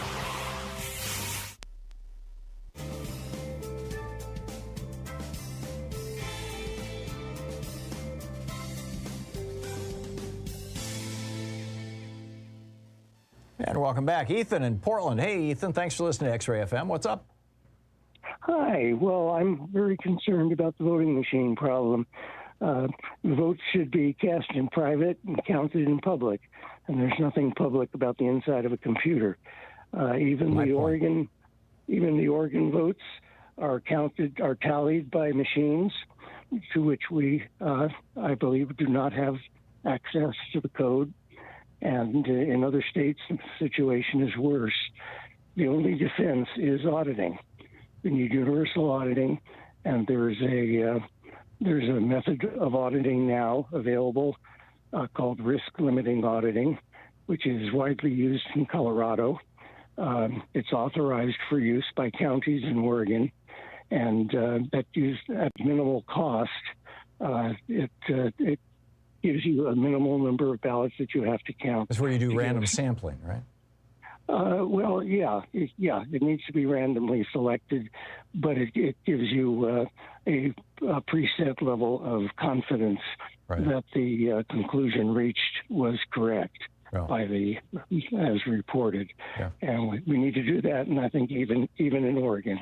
Yeah, I'm with you. And with regard to the machines and the software, the thing that I would love to see built into a voting law is that any machine that is involved in the process of dealing with our elections, because we're at the point now where, you know, there's a certain necessity that, like you said, you scan, for example, paper ballots, that any machine is being programmed with open source software. Yeah, although open source software is far from a complete solution, because you have to have proof that open source that you've looked at and verifying, even if you have access to the source, verifying that the code does what you think it should do is a very difficult problem. And not only that, you have to verify that the code that you looked at is exactly the same as what is actually running in the machine. Yeah. And that's not trivial. I wrote a little article that talks about how you really can't trust any machine without even the compiler that compiles the code could be corrupted. Well, and the guy who's all over this. Well, actually, there's several people who are kind of all over this, but But I think that Brad Friedman has for years, for decades, done a really great job of reporting on, the problems with voting machines and the problems with our electronic voting. They go back to the Help America Vote Act, and arguably before that, I defer to his superior knowledge, shall we say? But Brad Freeman is excellent. I also recommend Jonathan Simon wrote a book called Code Red, which gives a very accessible outline of the problem. Is Bev Harris still running her site, Black Box Voting? As far as I know, I haven't looked at it in a while. We used to have her on this program. I mean, back in like 2005, she used to come on our program. Yeah, she's still as far as I know, she is still the expert on the credentials of the people who actually run the voting machine companies. Yeah. She and Howard Dean hacked a Diebold voting machine, it was actually a tabulator, in 90 seconds, changed an election live on air on Tina Brown's show, Topic 8 with Tina Brown. Ethan, thanks for the call. It's great to hear from you. We'll be back in 1 minute. Stick around.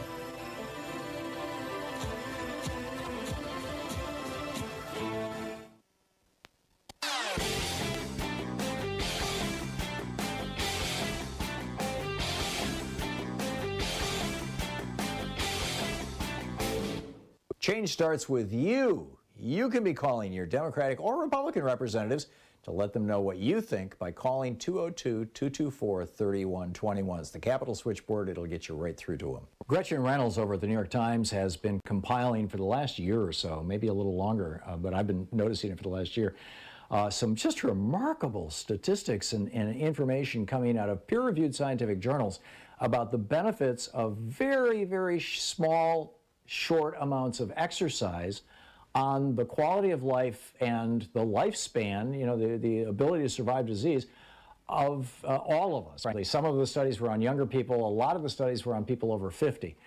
And I'm talking very small amounts of exercise, like literally 4 minutes of bicycling, or 4 seconds, of bicycling really hard on a stationary bicycle, followed by 56 seconds of just relaxing. And doing that 15 times, over a 15-minute period, a couple of times a week. 4 seconds of exercise produce measurable results. It's all over at ThomHartmann.com. We got a new video up for the people who are supporters of our program. You can check it out.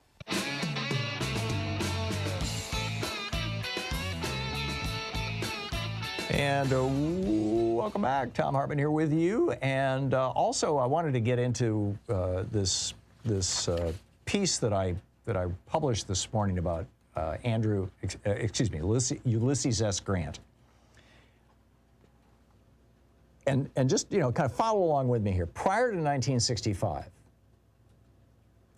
from the founding of our republic until 1965, with the exception of this very, very brief period of time, of just a little more than a decade right after the Civil War, with the exception of that, we were never a multiracial democracy prior to 1965. People of color, specifically, and including and women as well, prior to 1920, were not allowed to vote. It was basically only white men up until 1920, and then only white people until 1965. And there was this little window from the end of the Civil War in 1865, and Andrew Johnson, who was very opposed to the idea of black people voting, nonetheless, he was a Southern slave owner. He was Lincoln's vice president, and he became president when Lincoln was assassinated. Nonetheless, he was president while this was happening during Reconstruction. But then he was followed by Ulysses S. Grant, who was elected in the election of 1868. And Grant and became president on March 4th of 1869. Grant had been a general in Lincoln's army. He helped win the Civil War. And he gave this speech that I think is really worth revisiting, which is why I wrote about it today at HartmannReport.com. Keep in mind, this speech he gave just, 13, 14 months before he left office. It was the end of his term. It was also just a few months after this, we saw the end of multiracial democracy in the United States with the Hayes-Tilden so-called compromise, where the Republicans and Democrats got together and basically decided to stab African Americans in the back, and which led to legal apartheid. It led to Jim Crow and legal apartheid, and ultimately even to the Plessy decision. So Grant goes back to Iowa. This is on September 29th, 1875. He goes to Iowa to visit a group of veterans called the Army of the Tennessee. Now, these were Union soldiers who had fought in Tennessee. And this is in Des Moines, Iowa. And he gives this speech. He starts out, he says, "It always affords me so much gratification to meet my old comrades in arms of 10 to 14 years ago," which kind of puts it into, whoa, this is recent. "And to live over again the trials and hardships of those days, hardships imposed for the preservation and perpetuation of our free institutions. We believed then and believe now that we have had a government worth fighting for and, if need be, dying for." And then he goes on to say, "But we are not prepared to apologize for the part we took in the great struggle, and it is to be hoped that like trials will never befall our country." And he's talking about this enemy of American democracy. He says, "We must begin by guarding against every enemy threatening the perpetuity of these free Republican institutions." And the enemy that he specifically identified was ignorant racists and fundamentalist religious zealots. And this is where this is absolutely brilliant. He said, "If we are to have another contest in the near future of our national existence, I predict that the dividing line will not be Mason and Dixon's, but between patriotism and intelligence on the one side and superstition, ambition, and ignorance on the other." He said, "Leave the matter of religion to the family circle, the church, and the private schools supported entirely by private contributions. Keep the church and state forever separate. With these safeguards, I believe the battles which created the Army of the Tennessee will not have been fought in vain." In other words, this was this ignorance and racism and bigotry and religion brought us the Civil War, says President Grant. And so now we are back to, are we going to be a multiracial democracy? And you've got these so-called conservatives on the Supreme Court. I think that they're white supremacists who are saying, it's okay if states pass laws that make it much, much more difficult for people of color to vote. That's fine, no problem. We're okay with that. And here we are again. It's like this reincarnation. You got 17 states now that have passed 28 voter suppression laws. You're listening to the Thom Hartmann Program. Call 202-808-9925. If we do not overthrow the filibuster and pass the For the People Act and the John Lewis Voting Act, we're going to be back to what created the war that Grant fought.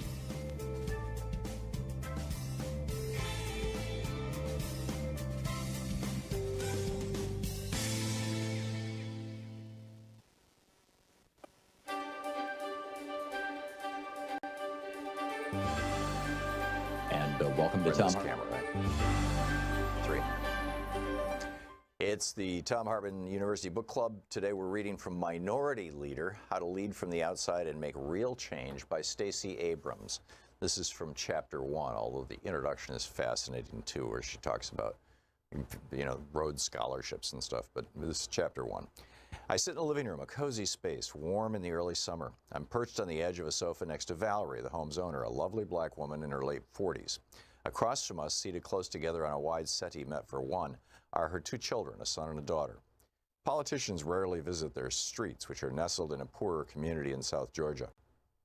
Valerie beams with pride that both her children are headed to college in the fall. David, 17, plans to study criminology. Maya, 18, her belly round with her first child, intends to become a middle school teacher. Both newly graduated from high school, Maya will give birth in mere weeks and begin college months later, an unwed teen mother. Her intended school is more than 3 hours north of her home, so her mother will raise her newborn baby while she starts her freshman year. Valerie speaks matter-of-factly about the coming challenge, raising a new child just as hers leaves the nest. Still, she is determined that both her children pursue college degrees that she never received. Maya, the mother-to-be, wonders how she'll do so far away from home and her baby. Yet in the next breath, she explains how college will be the best for her and her child. Their future success rests upon her. I've come to their home as part of my campaign for governor, so I asked Valerie what she expects of someone like me. What can I do to help make lives like hers better? In her soft voice, she replies, she just wants options for financial aid for her children. They will succeed, she says, if they can afford to stay in school. As I look around the modest home passed down through the generations, I understand both the pride and the desperation tangled in her response. She got them through and has given them the tools to carve out better lives for themselves. We chat more about the worries she's lived with all those years, our discussion turning to the crime and poverty in their neighborhood. Then I ask Valerie what she wants. At first, all I get in response is a quizzical look to suggest I need to reconsider my bid for higher office. Or that suggests. I repeat, what do you want for you? What secret dream do you have for yourself? Her confused expression turns to one of surprise. I don't know, she tells me. I've been a cashier at the Piggly Wiggly for 20 years. You must want something, I probe, something you'd like to do for you? A daycare, she admits quietly. I'd like to start a daycare center for unwed mothers like my daughter, so more girls can finish school and pursue their dreams. But that ambition is beyond her. Her body language, her tone of voice, her averted gaze speak louder than her words. I press her, but she demurs with a smile. Let's just see what happens if you win the governor's job, she says. Valerie's house in South Georgia is not too different from the squat red brick house where I grew up on South Street in Gulfport, Mississippi. An oak tree grew out in our front yard, shadowing the front sidewalk, forbidding grass to grow beneath its shade. Pink azaleas bloomed each spring from bushes that flanked the front door. Our rented house and the others set close by teemed with children, all black, all working class. We played in our postage-stamped yards, make believing the fantastical, superhero exploits, cops and robbers. As we got older, we'd talk about moving to New Orleans or living in one of the mansions along the beachfront that lay less than 5 miles away, across the railroad tracks that ran in between our neighborhood and the more wealthy environs. We dreamed of more, while our parents' lives centered around survival and making it from paycheck to paycheck. Instinctively, we understood that more had to be possible, even if we didn't know what to do to get there. These imaginings, these desires, are the roots of ambition. As adults, like Valerie, we tend to edit our desires until they fit our construction of who we're supposed to become. In such a world, I wouldn't dare dream of running for higher office, for mayor or governor or president. At least for now, Valerie sees herself retiring in 20 more years from Piggly Wiggly as a cashier, rather than as a small business owner who helps the community raise its children. From our brief meeting, I could see she had the fire, albeit of a low burn, of a minority leader. She had ambition, she had vision, but she didn't have the faith, and understandably so. Whether we come from working class neighborhoods or grow up comfortably middle class, minorities rarely come of age explicitly thinking about what we want and how to get it.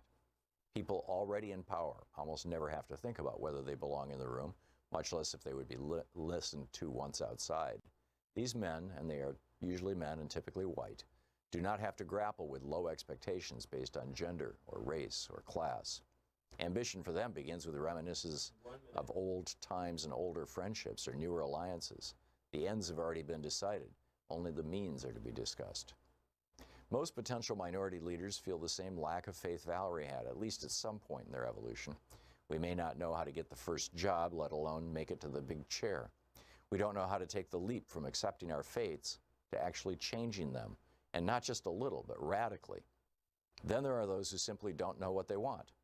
The drive to achieve burns inside, often without a clear target.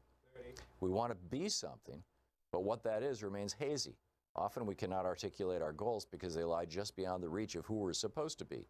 Ambition's scale is irrelevant. What holds us back is not scope, it's fear. And because we don't know what to call our dreams, don't know how to make them happen, or are pretty sure we'll be disappointed, we just stand still.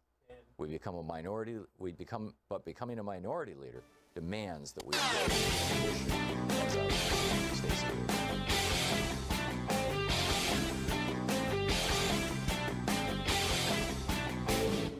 Missed my opening rant today? It's usually published over at HartmannReport.com, where you can read it and share it with your friends for free. Check it out, HartmannReport.com. Astonishing news out of the Centers for Disease Control and Prevention that has to do with the lifespan of Americans. Since World War II, the average lifespan of American men and women have continuously increased, all the way up to 78.8 years in 2019. Continuous increase. Things were getting better, more and more people were getting health care, We were making medical technology advances. There was a rather dramatic decline in smoking between the 1990s and the 2010s. All kinds of things were working together. And then came Donald Trump's response to COVID-19, causing America, with 4% of the world's population, to have 20% of the world's deaths. The result of that has been extraordinary. For the first time since World War II, American life expectancy has declined. It's all over in a new video for supporters of our program over at ThomHartmann.com.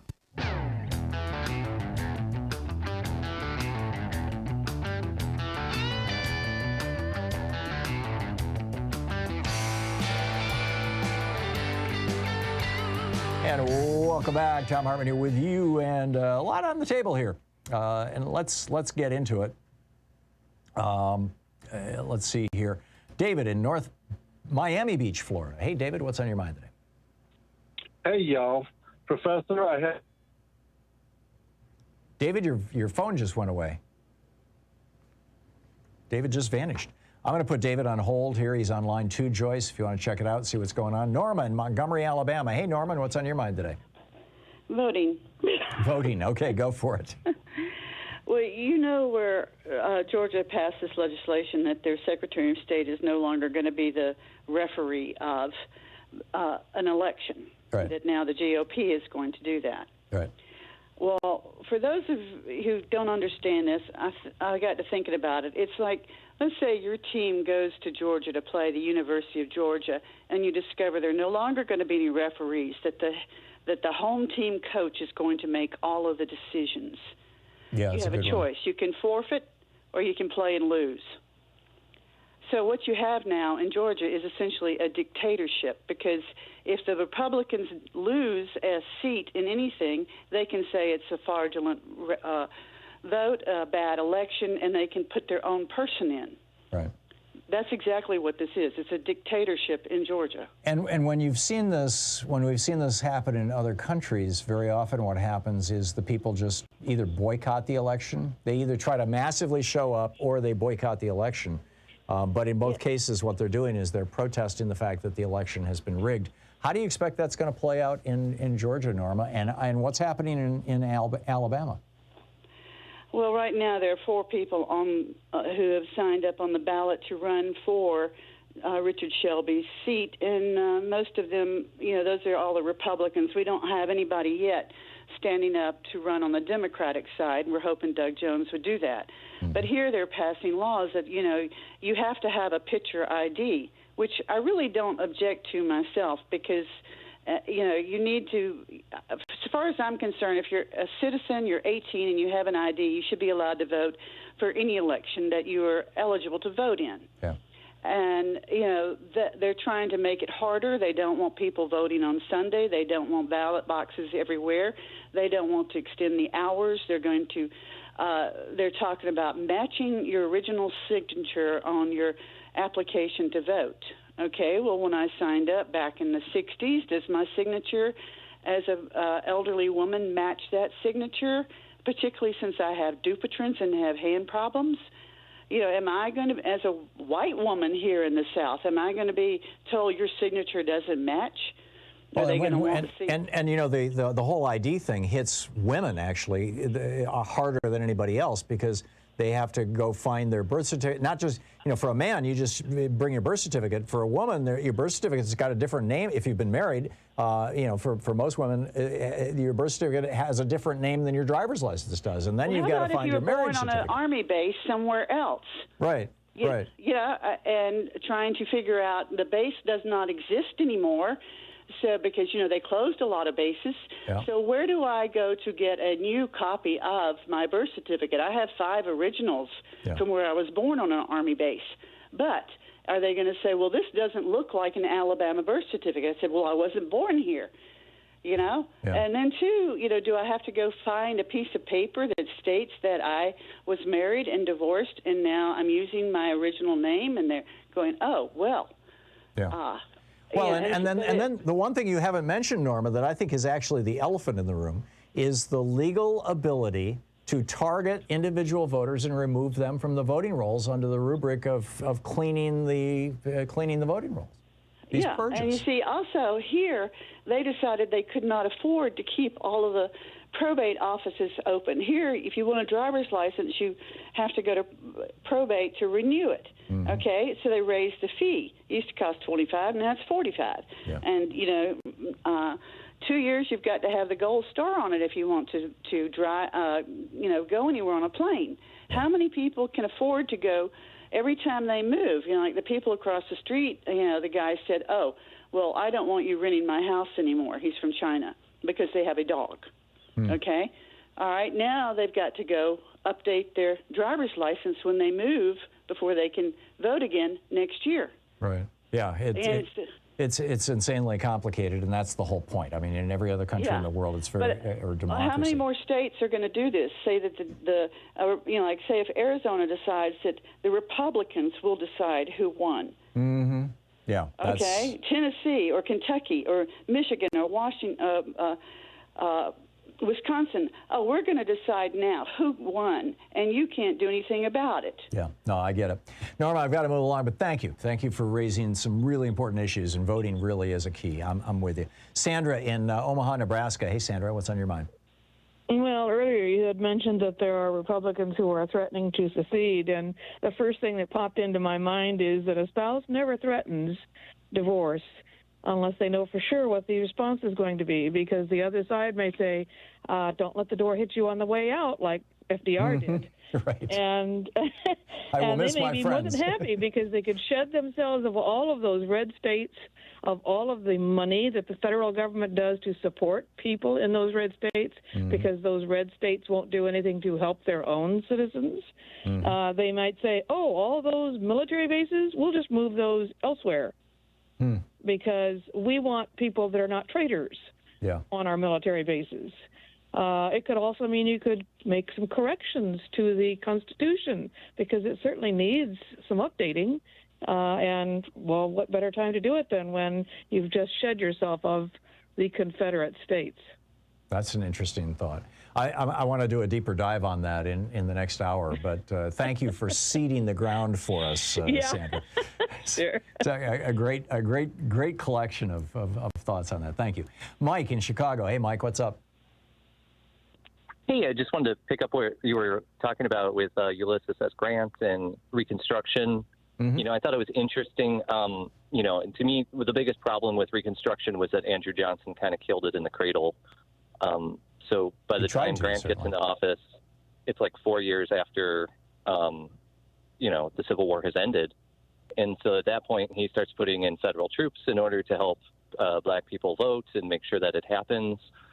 And he's still popular by the time he gets reelected for his second term.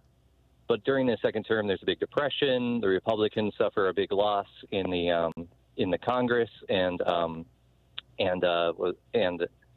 at that point, people are starting to get tired of having federal troops in the South. Southerners are very tired of it, but also they're rebelling. Northerners. And in part, they're rebelling in the South because over 600 African Americans were elected to state legislatures, and 16 African Americans were elected to the U.S. House of Representatives.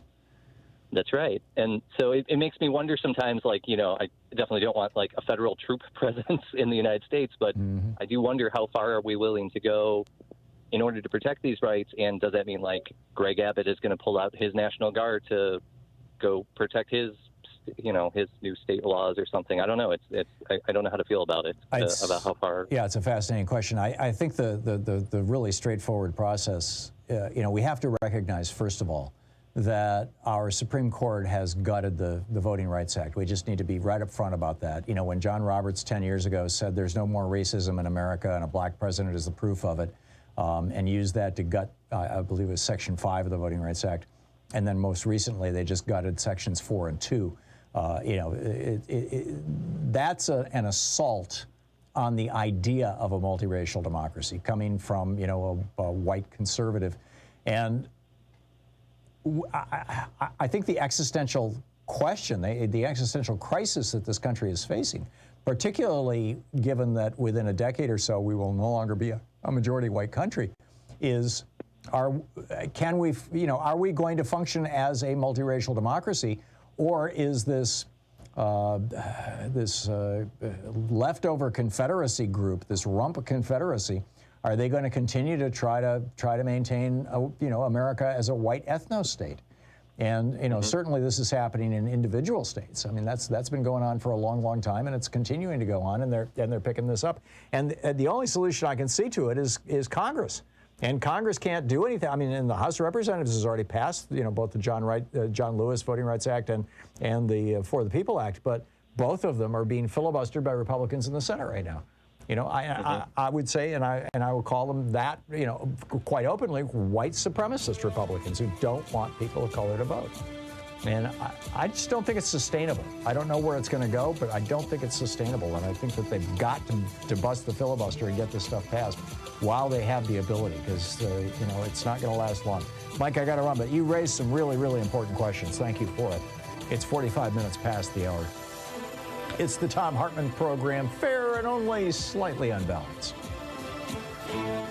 You're listening to Thom Hartmann. Visit thomhartmann.com for audio and video archives.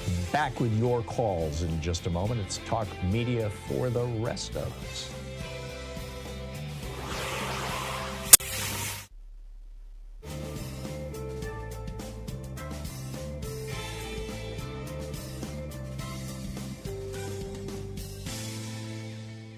And welcome back. Patience in Portland. Hey, Patience, what's on your mind today? Hi, this is Patience from Portland.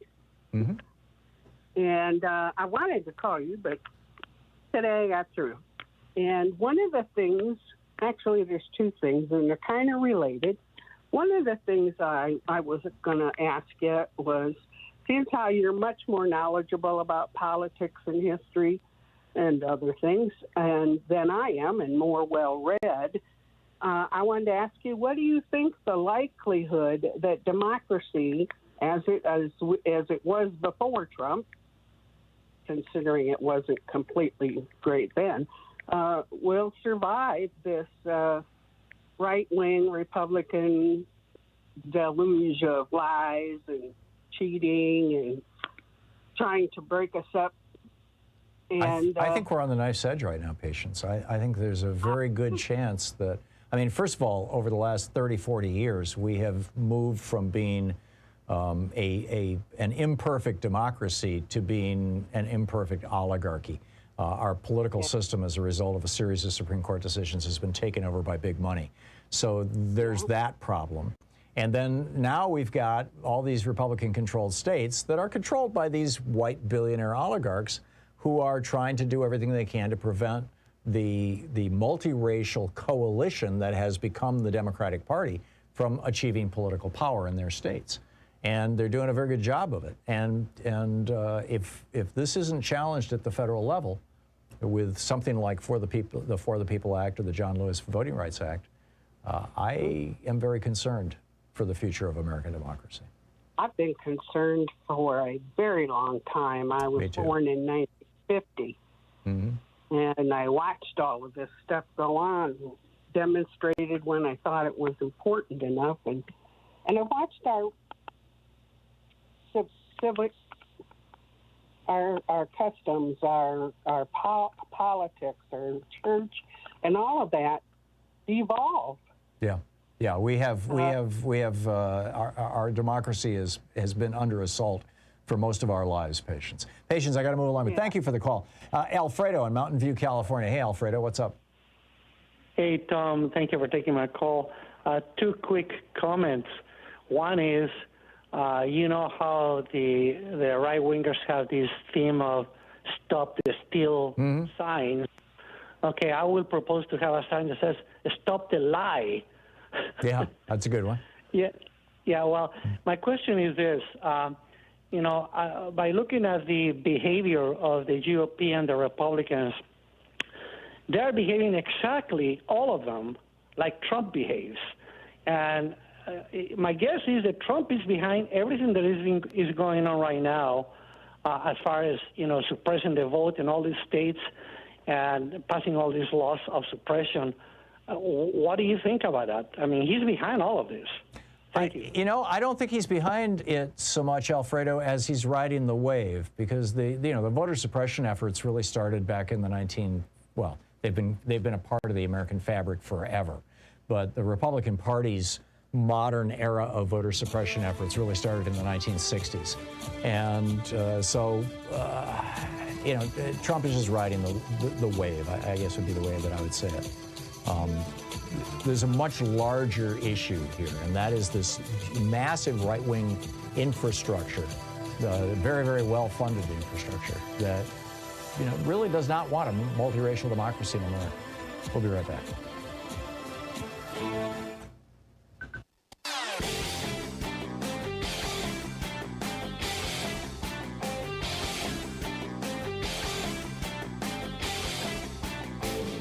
Our 1-hour free podcast recaps our show, and it's available wherever fine podcasts are found. And we have the full 3-hour podcast available over at thomhartmann.com if you want to really support our program. So David Perry over at medium.com put together a list of 38 reasons to investigate the Trump administration. Everything from the Russian influence over the 2016 election, to the Trump family's collusion with Russia, to Ivanka Trump's trademarks, to federal spending at Trump properties, to the civilians killed by Trump's drone strikes, to the Trump administration's role in turning the United States into the global epicenter for the COVID-19 pandemic. Yes, we are. Yes, it's grim.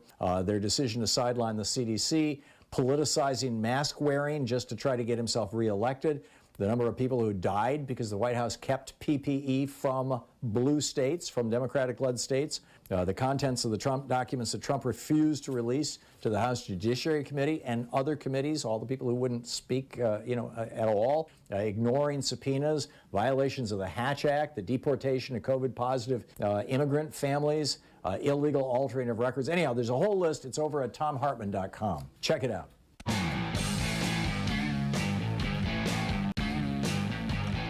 And welcome back. Rob in Mesa, Arizona. Hey, Rob, what's up? Hi. Hey, I just want to talk about the lie to cheat Republicans. And I can't say that enough. You know, lie to cheat Republicans, lie to cheat Republicans, lie to cheat Republicans. And how I came up with that phrase is very simple. Anytime you hear a politician or a law being written, ask yourself something real simple. Are they trying to right a wrong, or are they trying to make it wrong for you to have rights? And the wrong has You're quite the wordsmith, Rob. Yeah, well, and the wrong has to exist. And this is where Republicans, the lie to cheat Republicans, excel. All the wrongs they're trying to correct do not exist. They have to start with a lie. Yeah, you're right. Started with the war on Christianity, you know, and then we have the critical race theory. That they redefined it into something wrong, and you know, and currently the whole lie over the election. Yep. So, you know, basically just ask yourself something simple. Are they trying to right a wrong? Are they trying to make it wrong for you to have rights? Yep. And if they're not, if the wrong doesn't exist, they're lying. So the lie to cheat Republicans should be our mantra. We're not trying to convince Democrats. We're trying to convince independents, and we just need something simple, you know, to spill out to the public. Yeah, I get it. Rob, good one. Thank you very much. Wordsmithing. Nancy in Elkhart, Indiana. Hey, Nancy, what's up? Yeah, hi, Tom. Well, this whole idea of, just like you said, how our democracy is so going to go away because I'm like you, a baby boomer, and my family, if we look back, my parents were born in the 1920s, and my grandfather was born not long after the Civil War, 1877, and all during Reconstruction, that white supremacy was just trickling down, I hate that term, but into our family. And my family that moved down south, that's where they were raised. And we would even travel, for instance, down south to visit them. And I can remember going to a gas station where there were white toilets. Yeah. And that was that would have been like in 1958, 59. And so you can imagine that was put into their brains. And of course, that was taught into ours. And I learned that a long time ago and was taught that. But I mean, it's still filtering. We know that. It never went away. Yeah. And and then how you said, we know when the business and the money gets a hold of it, it doesn't. It never has gone away. When that person said, well, look, what was it, Roberts? Yeah, we've had that go away because we had a black president. It's never gone away, and we don't have a multiracial society, and it's taken hold now. Nobody wants to admit it. I agree, Nancy, and to expand the frame even a little bit larger than that for just a moment, it's not just that we have historically had a racist society, and you can take this back 7,000 years to the Epic of Gilgamesh. The history of modern history of Western civilization, if you want to call it that, is one of class societies, societies in which there are classes. Orders and classes. Louise and I have been watching this TV show, The Vikings, and there was all this slave holding. There was this huge major slave trade going on in Northern Europe and Southern Scandinavia and Northern England back in the 800s and 900s.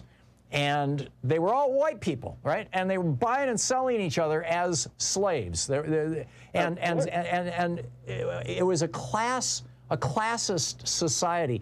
And what race brought to that, once people got ships that could travel far enough to capture people who didn't look like them, is it made it was like lazy man's classism. It's like an easy, sloppy, lazy way to identify a group of people who will always be, at the bottom end of the economic ladder, who will always be in the lowest economic class.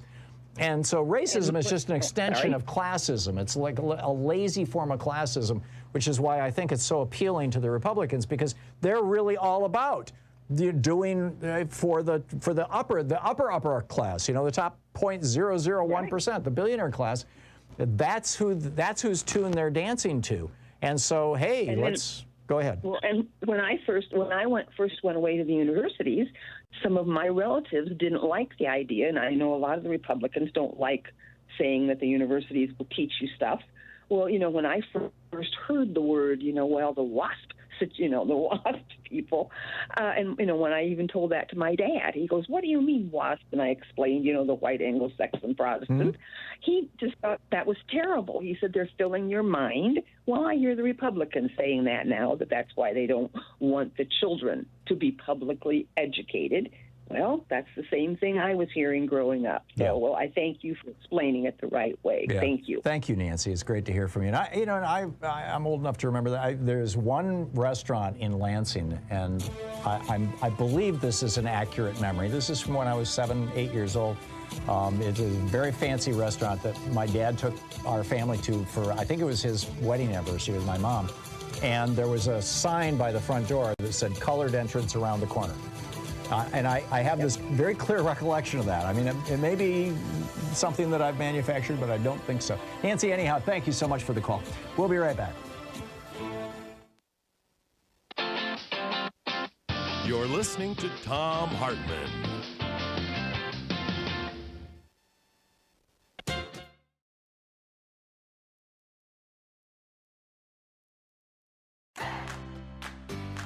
These companies support the Thom Hartmann Program. They are HelloFresh, the #1 meal kit delivery service. More information at HelloFresh.com, code TOM. CB Distillery for sleeping and pain relief.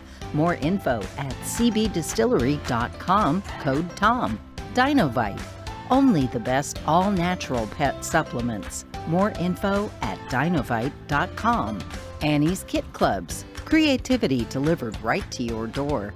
More info at annieskitclubs.com/Tom. Wild Alaskan Company, delicious, sustainably sourced seafood delivered right to your door. More information at wildalaskancompany.com/Tom. And Mack Weldon, reinventing men's basics. More info at mackweldon.com/Tom.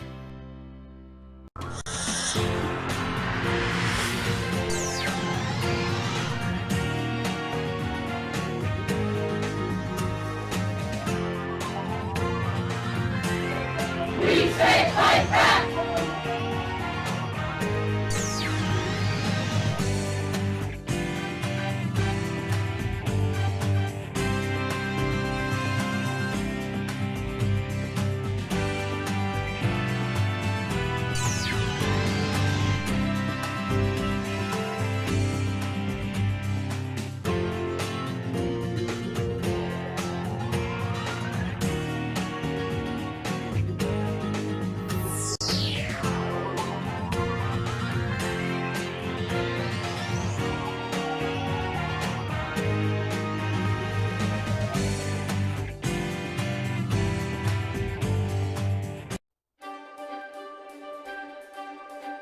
camera, right?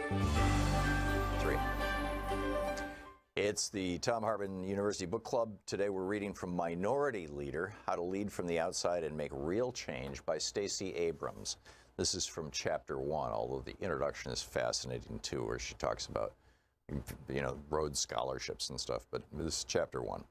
I sit in the living room, a cozy space, warm in the early summer. I'm perched on the edge of a sofa next to Valerie, the home's owner, a lovely black woman in her late 40s. Across from us, seated close together on a wide settee met for one, are her 2 children, a son and a daughter. Politicians rarely visit their streets, which are nestled in a poorer community in South Georgia. Valerie beams with pride that both her children are headed to college in the fall. David, 17, plans to study criminology. Maya, 18, her belly round with her first child, intends to become a middle school teacher. Both newly graduated from high school, Maya will give birth in mere weeks and begin college months later, an unwed teen mother. Her intended school is more than 3 hours north of her home, so her mother will raise her newborn baby while she starts her freshman year. Valerie speaks matter-of-factly about the coming challenge, raising a new child just as hers leaves the nest. Still, she is determined that both her children pursue college degrees that she never received. Maya, the mother-to-be, wonders how she'll do so so far away from home and her baby. Yet in the next breath, she explains how college will be the best for her and her child. Their future success rests upon her. I've come to their home as part of my campaign for governor, so I asked Valerie what she expects of someone like me. What can I do to help make lives like hers better? In her soft voice, she replies, she just wants options for financial aid for her children. They will succeed, she says, if they can afford to stay in school. As I look around the modest home passed down through the generations, I understand both the pride and the desperation tangled in her response. She got them through and has given them the tools to carve out better lives for themselves. We chat more about the worries she's lived with all those years, our discussion turning to the crime and poverty in their neighborhood. Then I ask Valerie what she wants. At first, all I get in response is a quizzical look to suggest I need to reconsider my bid for higher office. Or that suggests. I repeat, what do you want for you? What secret dream do you have for yourself? Her confused expression turns to one of surprise. I don't know, she tells me. I've been a cashier at the Piggly Wiggly for 20 years. You must want something, I probe, something you'd like to do for you? A daycare, she admits quietly. I'd like to start a daycare center for unwed mothers like my daughter, so more girls can finish school and pursue their dreams. But that ambition is beyond her. Her body language, her tone of voice, her averted gaze speak louder than her words. I press her, but she demurs with a smile. Let's just see what happens if you win the governor's job, she says. Valerie's house in South Georgia is not too different from the squat red brick house where I grew up on South Street in Gulfport, Mississippi. An oak tree grew out in our front yard, shadowing the front sidewalk, forbidding grass to grow beneath its shade. Pink azaleas bloomed each spring from bushes that flanked the front door. Our rented house and the others set close by teemed with children, all black, all working class. We played in our postage-stamped yards, make believing the fantastical. Superhero exploits, cops and robbers. As we got older, we'd talk about moving to New Orleans or living in one of the mansions along the beachfront that lay less than 5 miles away, across the railroad tracks that ran in between our neighborhood and the more wealthy environs. We dreamed of more, while our parents' lives centered around survival and making it from paycheck to paycheck. Instinctively, we understood that more had to be possible, even if we didn't know what to do to get there. These imaginings, these desires, are the roots of ambition. As adults, like Valerie, we tend to edit our desires until they fit our construction of who we're supposed to become. In such a world, I wouldn't dare dream of running for higher office, for mayor or governor or president. At least for now, Valerie sees herself retiring in 20 more years from Piggly Wiggly as a cashier, rather than as a small business owner who helps the community raise its children. From our brief meeting, I could see she had the fire, albeit of a low burn, of a minority leader. She had ambition, she had vision, but she didn't have the faith, and understandably so. Whether we come from working class neighborhoods or grow up comfortably middle class, minorities rarely come of age explicitly thinking about what we want and how to get it. People already in power almost never have to think about whether they belong in the room, much less if they would be listened to once outside. These men, and they are usually men and typically white, do not have to grapple with low expectations based on gender or race or class. Ambition for them begins with reminiscences of old times and older friendships or newer alliances. The ends have already been decided. Only the means are to be discussed. Most potential minority leaders feel the same lack of faith Valerie had, at least at some point in their evolution. We may not know how to get the first job, let alone make it to the big chair. We don't know how to take the leap from accepting our fates to actually changing them, and not just a little, but radically. Then there are those who simply don't know what they want. The drive to achieve burns inside, often without a clear target. We want to be something, but what that is remains hazy. Often we cannot articulate our goals because they lie just beyond the reach of who we're supposed to be. Ambition's scale is irrelevant. What holds us back is not scope, it's fear. And because we don't know what to call our dreams, don't know how to make them happen, or are pretty sure we'll be disappointed, we just stand still. We become a minority, but becoming a minority leader demands that we embrace ambition as our due. Stacey Abrams.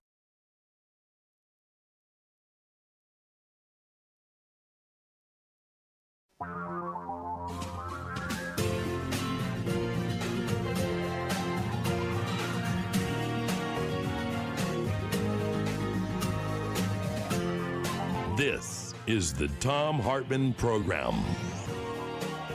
Welcome back to the third hour of our program. I want to raise this issue of basically the fate and future of America politically.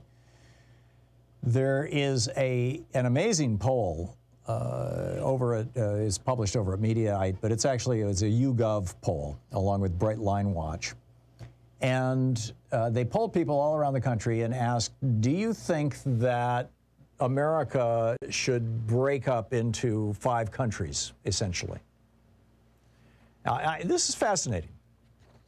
The Pacific, there would be a country called the Pacific, which would be from Washington State down to Southern California and include Alaska and Hawaii. There would be a country called Mountain, which would go from basically Montana down to all the way down to Arizona and New Mexico. There would be a country called Heartland that would be, the Iowa, Kansas, that area, all the way over to West Virginia. And there would be a country called the South, which would be everything south of the Mason-Dixon line and east of Texas, including Texas. And then there would be the Northeast, everything north and east of basically, Washington, D.C. And what they found was that in the South, 66% of Republicans said yes, and about 60% of Democrats, actually it was about 20% of Democrats, 60% of independents said yes. The Democrats in the West, it was 47% of Democrats in the West said yes, split it up. Republicans were less enthusiastic about that. In the Northeast, it was more Democrats than Republicans. In the Midwest, in the so-called Heartland, 43% of Democrats, yes. 35% of Republicans, yes. What would this do? I mean, is this? I started the second hour by talking about Ulysses Grant, sometimes referred to as Ulysses S. Grant. That was all the evidence seems to indicate that was actually kind of a branding strategy. He wasn't born with a middle name, but they put S as his middle name when he was running for president, so he could be U.S. Grant. But anyway, President Ulysses Grant, was putting the country back together after the Civil War and was saying, if we're going to explode again, if we're going to have another one of these conflicts, if we're going to melt down again, if we're going to break up again, if we're going to have another Civil War or something like that, it's going to be because of ignorance and racism and religion. And now we see this white evangelical movement that has turned itself into a white supremacist evangelical movement with a patina of Christianity and Old Testament rationale. You see the state after state, Republican-controlled state after state, passing laws that do away basically with free elections and say we can purge anybody we want from the voting rolls for any reason we want. And we can decide if an election doesn't turn out the way that we want it, that the election judges are going to be partisan players and we'll just overturn the election or just ignore the results or just declare that, that the 12,000 votes by which the Democrat won, that margin, those 12,000 voters are ineligible or fraudulent, or we're just not going to count them. This is literally what they're doing. And it's what Texas is trying to do. And I know I had a a woman call purporting to be a Texas election judge 2 days ago, and oh, everything's fine here in Texas, and it's just going wonderful. And it was toward the end of the call that I realized I was being punked. You know, that this has to be some Republican, somebody, you know, some Republican call, oh, Hartmann's talking about Texas, quick, you know. Oh my God, I'm embarrassed, frankly. It happens from time to time, but this is what they're up to. The white Republicans are all, and that's pretty much the only kind of Republican there is, I realize there are a few exceptions. I think they're the exceptions that prove the rule. But they're about creating a white ethno-state in the United States. And then there's the rest of us who are saying, you know, we believe in democracy. We believe in the idea that the majority of the people, what the majority of the people decide is how things should be, you know, within the context of a structure of law and rights, within the structure of a constitution. And this is called a constitutionally limited representative democratic republic. And we think that human nature is actually generally positive, and if we go with the majority opinion, most of the time it's going to be right, and when it's wrong, it'll probably correct itself in a relatively short period of time. So should we be breaking up this country? I'm inclined to think, A, it's not possible. It's not going to happen. B, it probably wouldn't be a good thing. But if we were to become these 5 countries that this poll indicates as many as 2 in 3 Southern Republicans want to have happen, if we were to become 5 countries, then what do we become like Europe? Do we have like a European Union kind of thing? Do we still have a federal government that oversees it? Should we regionalize? Does that solve the problem with the Senate, for example? Where, you know, right now you've got a Senate that is heavily tilted toward Republicans because of these small states, because back in the 70s, when many of these small states were Democratic states, the Republicans realized, hey, you know, the amount of money it'll take to flip Wyoming Republican compared to the amount of money it'll take to flip California Republican is, I mean, this is no brainer. And if we control the Senate, we can control the courts. And if we control the courts, then we control law in America. So let's go after these individual states and flip them red. And they did. And it's worked. So as a way of perhaps correcting that, should we think about, at the very least, maybe reorganizing our regionality and saying, okay, instead of 50 states, we are now 5 regions. And each region has 10 senators. And so we get to 50 senators, or each region has 20 senators. When this poll was asking people, I mean, when they broke it out like this, it came out to more or less population equal areas, which I thought was fascinating. Should we be reimagining America, or is it just too dangerous? Now, again, I'll give a caveat to my own question and logic, and then I'm going to pick up your phone calls here in just a second. But if we were to do that, the main danger that I see is the same danger that I'm seeing from this Convention of States. There's a website called Convention of States, I think it's .com, and it's sponsored by groups of right-wing billionaires. They have been holding now for almost a decade annual rehearsals in Washington, D.C. for a constitutional convention where they're going to rewrite the Constitution from scratch. And of course, embed into it oligarchy, embed into it the power, you know, the right of billionaires to own politicians and to control the political system and things like that.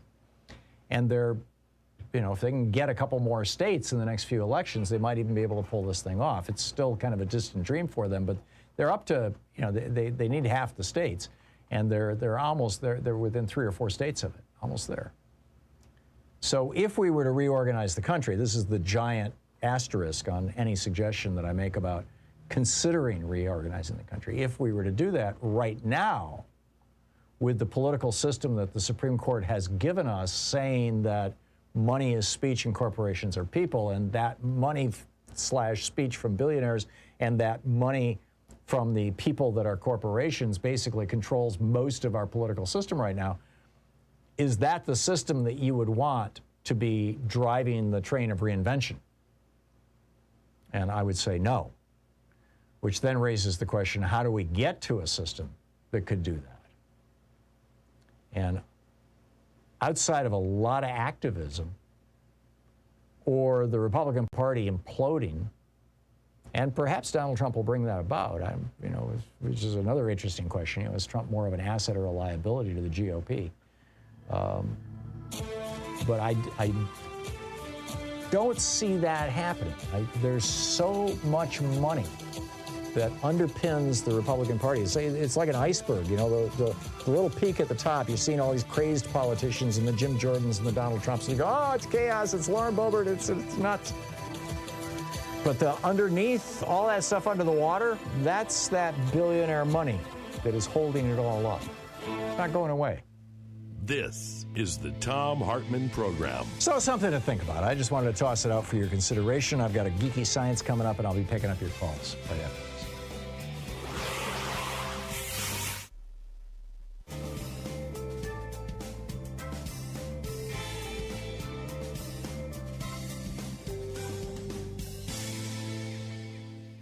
And welcome back. Wayne in Seattle. Hey, Wayne, thanks for listening to KBCS. What's up?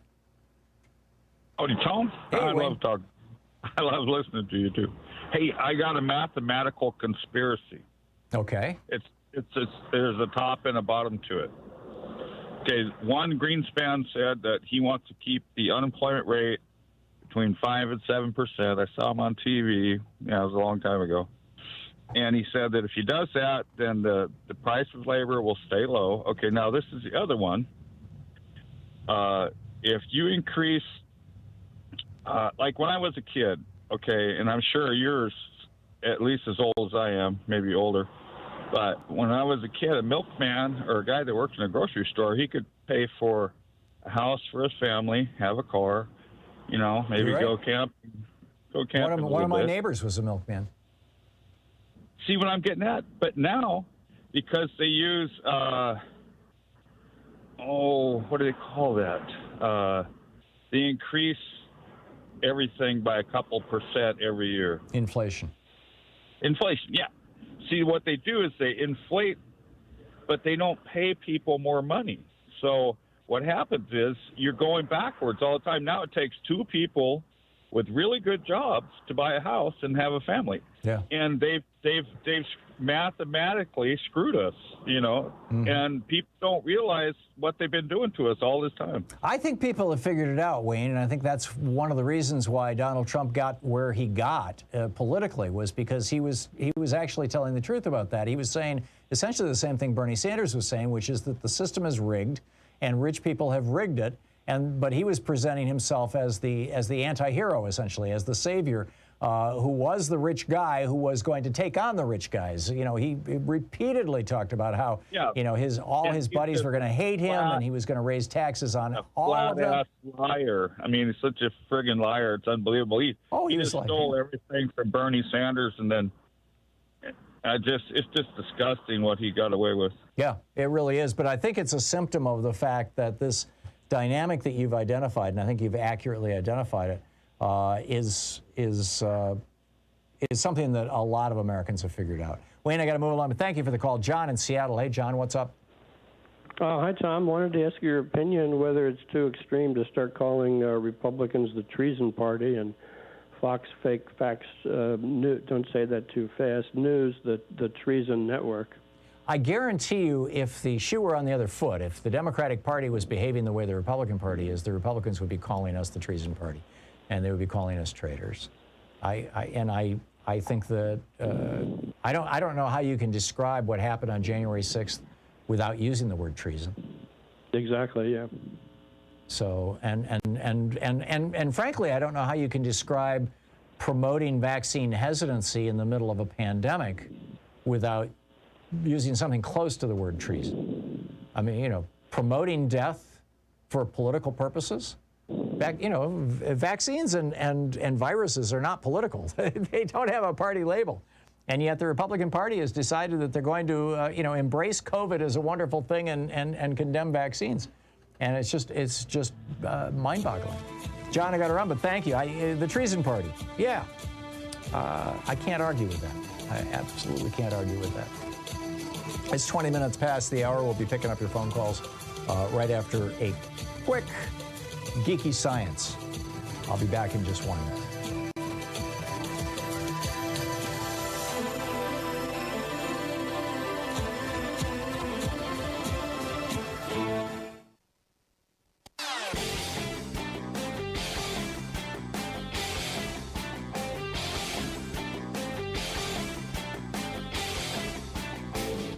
Share the Thom Hartmann Program with your friends. We're available on SiriusXM, Free Speech TV, Pacifica, commercial stations nationwide, YouTube, Twitter, Facebook, on the Thom Hartmann app, and you can even tell your smart speaker to listen to the Thom Hartmann Program.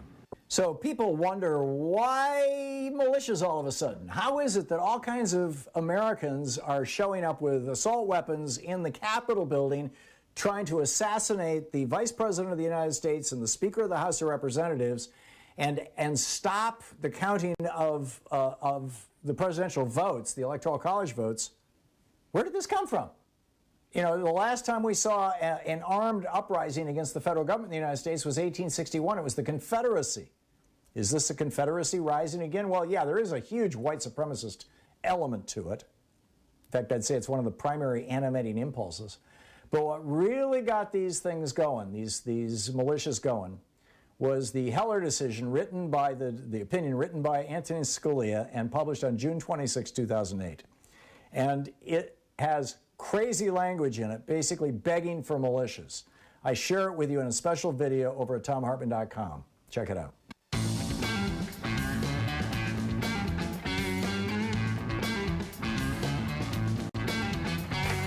Welcome back. A quick geeky science for you. Johnson & Johnson is recalling 5 of its spray-on sunscreens. This is particularly shocking to me.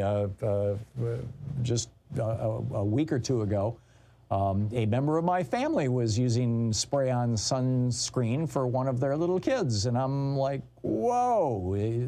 Johnson & Johnson, they're recalling 5 of their Neutrogena and Aveeno spray sunscreens because they contain trace amounts of benzene. Benzene is a chemical. It's sold. It used to be sold as a solvent. I used to actually use it when I was a little kid. When I was into electronics to clean circuit boards before I would solder them. This is when I was like 12 years old, 13, when I was a ham radio operator. But it turns out it causes leukemia and liver cancer and other kinds of cancers.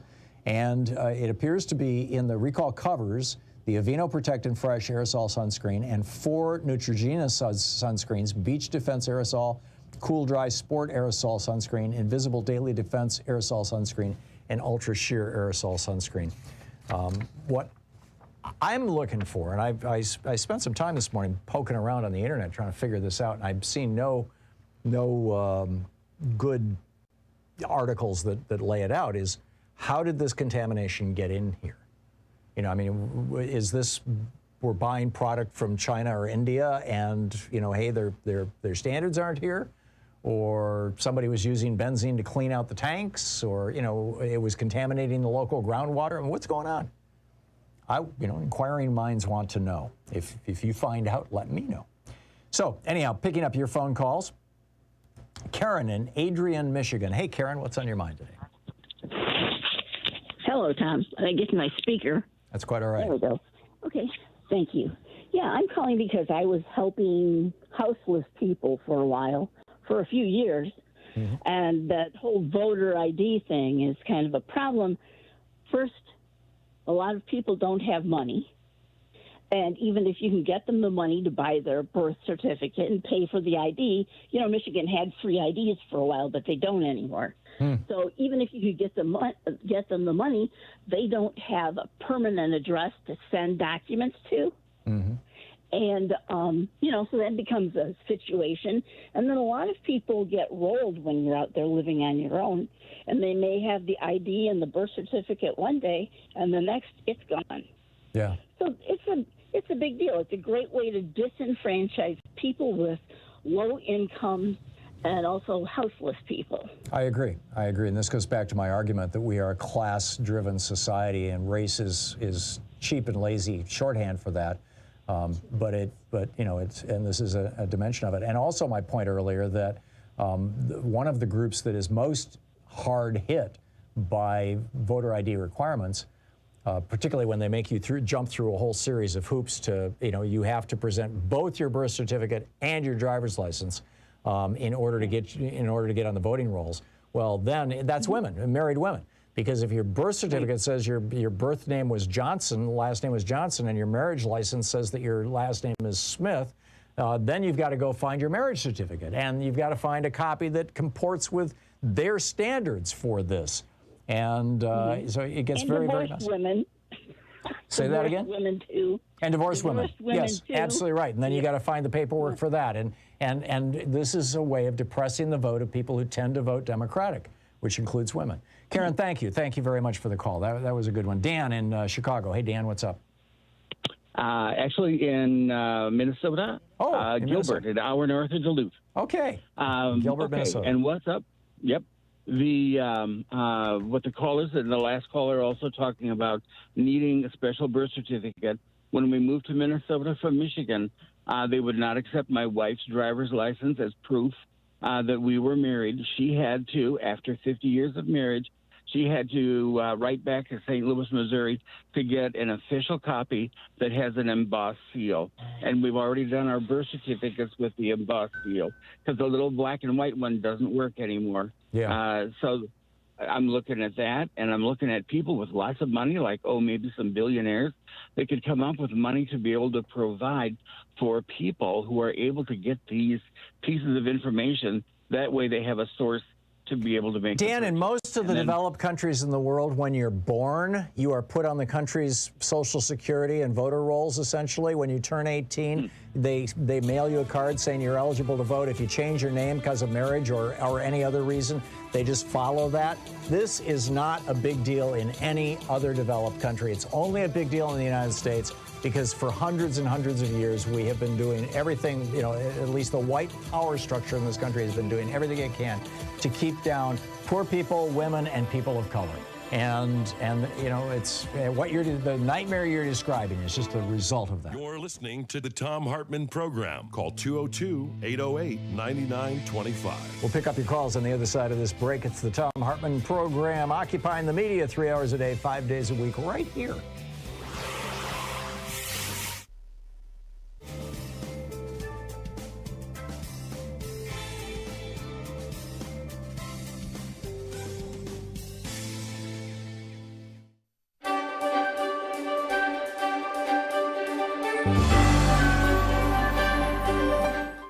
Today we're reading from Behold America by Sarah Churchwell, The Entangled History of America First and the American Dream. This is from the prologue. On Monday, 30 May 1927, a cool day with showers forecast, New Yorkers were gathering for the annual Memorial Day parades around the city. It was only 9 years since the end of the European War, into which America had been so reluctantly drawn and Europe had suddenly become closer than ever before.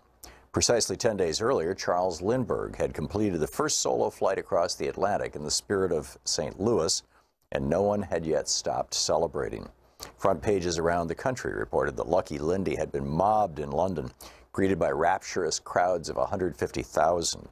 Few Americans were talking about much else than the newest national hero, but in New York that day, different kinds of mobs were about to gather. Around 8 a.m., a group of Italian immigrants living in the Bronx set out for the elevated train on their way to Manhattan to join the parade. But they were not going to honor the American soldiers who had died in the service of their country. They were supporters of Mussolini, planning to join 400 American fascists who were marching in Manhattan's Memorial Day parade as part of the official fascist movement in the United States. They had been invited by the parade's organizers, to the outrage of many anti-fascists, including Italian nationalists and anarchists who threatened violence if the invitation wasn't rescinded. It wasn't. Like all his fellow fascists intending to march that day, Joseph Carisi was wearing the black shirt uniform, sporting leather boots, jodhpurs, a black cap, and carrying a steel-tipped riding crop. When he stopped to buy a newspaper, Carisi was jumped by two men, stabbed in the neck, and left to die on the sidewalk. Another fascist, Nicholas Amoroso, who was running either to catch up with his group or away from the killers, reports vary, was shot 4 times, once right through the heart. One of the 2 murdered men had served in the American Army during the Great War, the other with the Italian Army, papers reported.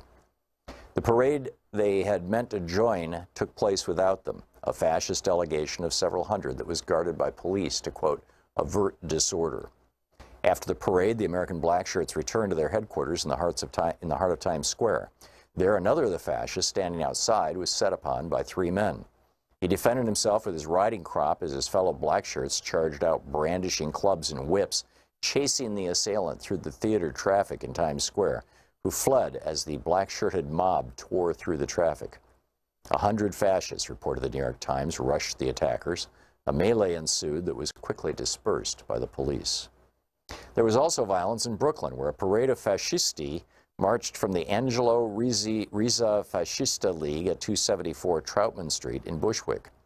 The LA Times reported several hundred men were parading, including 40 or 50 in the black shirt uniform. Fights broke out between supporters and protesters mingling on the sidewalks, and an anti-fascist was found lying on the ground, stabbed in the back. He survived and identified a fascist as his assailant. Accompanied by 30 police reserves to forestall violence, the marchers made their way through Brooklyn, stopping at the Wilson Avenue station, where the fascisti came to attention and gave the fascists salute. They ended at a Roman Catholic church, where the priest blessed them under large American and Italian flags, while the police remained on guard. The biggest outbreak of violence that Memorial Day, however, occurred in Queens, where it centered around a different right-wing group, not Italian Americans, but the self-proclaimed 100% American kind.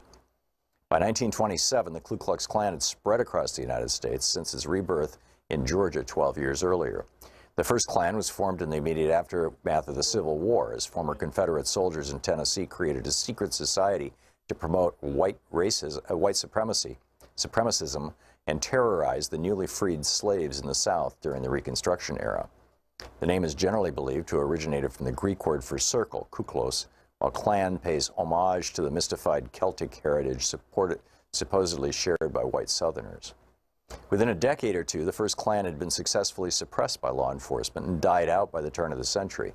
But in 1915, it was resuscitated in Georgia, and by the early 1920s, the second Klan had achieved a powerful political presence in the United States, not only in the South, but across the country. I would add this is because of 1915, the movie Birth of a Nation came out. The Klan had an active presence in New York City and Long Island by 1927, with favorite slogans, which they even attempted to copyright at various points. That year, the Klan was calling attention to the fact that it first announced the program of 100% Americanism and of America First. They were not, in fact, the first to adopt these mottos, as this book will show. In 1927, both phrases had been around for a decade or more. But as far as the Klan busily copywriting hate was concerned, America First belonged to them.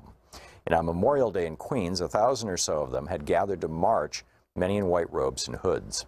They were accompanied by 400 women from the so-called Clavana, the feminine branch of the Klan. Some of the reported 20,000 spectators in Queens that day objected to the Klan's presence, as others defended their right to march. Scuffles broke out, and it turned into a riot. Women fought women, and spectators fought the policemen and the Klansmen as their desire dictated, said a newspaper.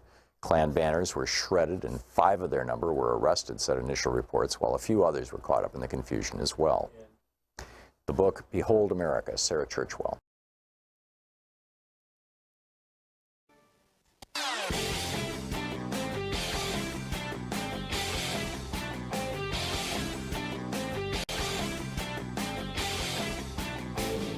Change starts with you. You can be calling your Democratic or Republican representatives to let them know what you think by calling 202-224-3121. It's the Capitol switchboard. It'll get you right through to them. So back in the day, and I mean back in the 1780s, literally when the Constitutional Convention was happening in Philadelphia in the summer of 1787, there was this debate about the quality of the vote.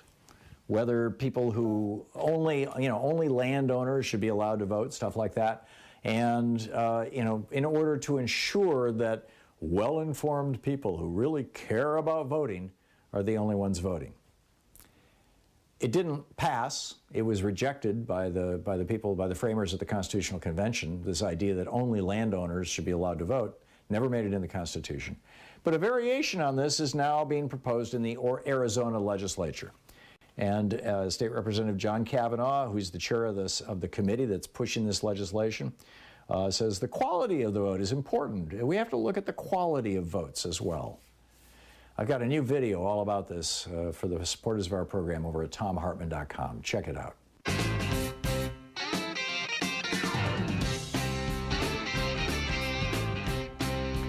And welcome back.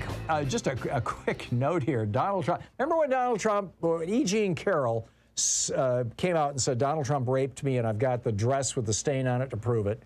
And Donald Trump came out and said, that he wouldn't rape her because she wasn't his type. Remember that? I mean, she's suing him for saying that, that she lied. And that she's not suing him for saying she wasn't his type. But, I wouldn't rape her. She's not my type. So now he's, General Milley in this new book is claiming that, or is being quoted as essentially claiming that Donald Trump was planning on staging a coup, which, of course, is what the January 6th was the peak of, right? It was and so Trump comes out. This is just like an hour ago. He just released this public statement. And he says, I never threatened or spoke about to anyone a coup of our government. So ridiculous. Sorry to inform you, but an election is my form of coup. And if I was going to do a coup, here we go, right? You know where this is going. It's just like, if I was going to rape someone, it wouldn't be E. Jean Carroll. He says, if I was going to do a coup, one of the last people I'd want to do it with is General Mark Milley. End of quote. How is that not a confession? Anyhow, picking up your phone calls here. Dylan in Albuquerque, New Mexico. Hey, Dylan, what's up? Hey, Tom. Good to talk to you again.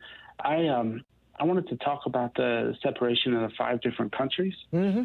And I called you before, and I mentioned this before. It was during the election time. But there's about 2 different sides that you can look at. So, in one perspective, if you're living somewhere that's very progressive like yourself in the West Pacific, you would have to see it as you would be able to get a lot more passed that you want, because you wouldn't have the southern states holding you back, right? And you wouldn't have just basically ignorance holding you back.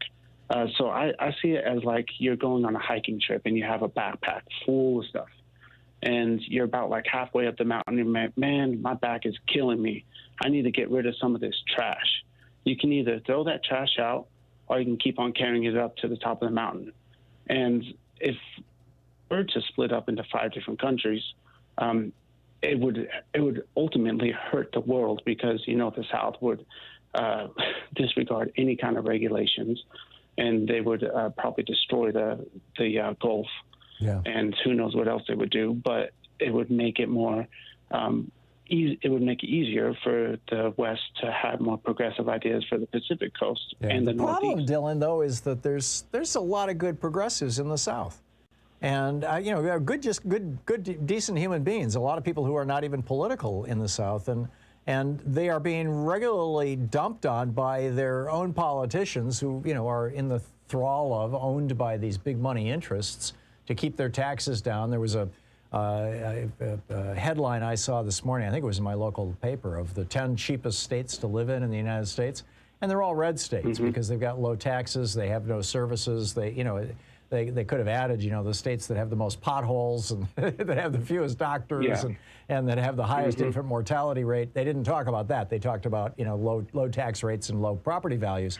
But I think that I'm concerned about everybody, and it seems to me that the proximate cause, the main cause of all, the immediate cause of the inequality and the problems that these red states are having, is that our political system is so corrupt, and it has been corrupted by big money. And if we could get money out of that system, I think even the red states could recover. What do you think?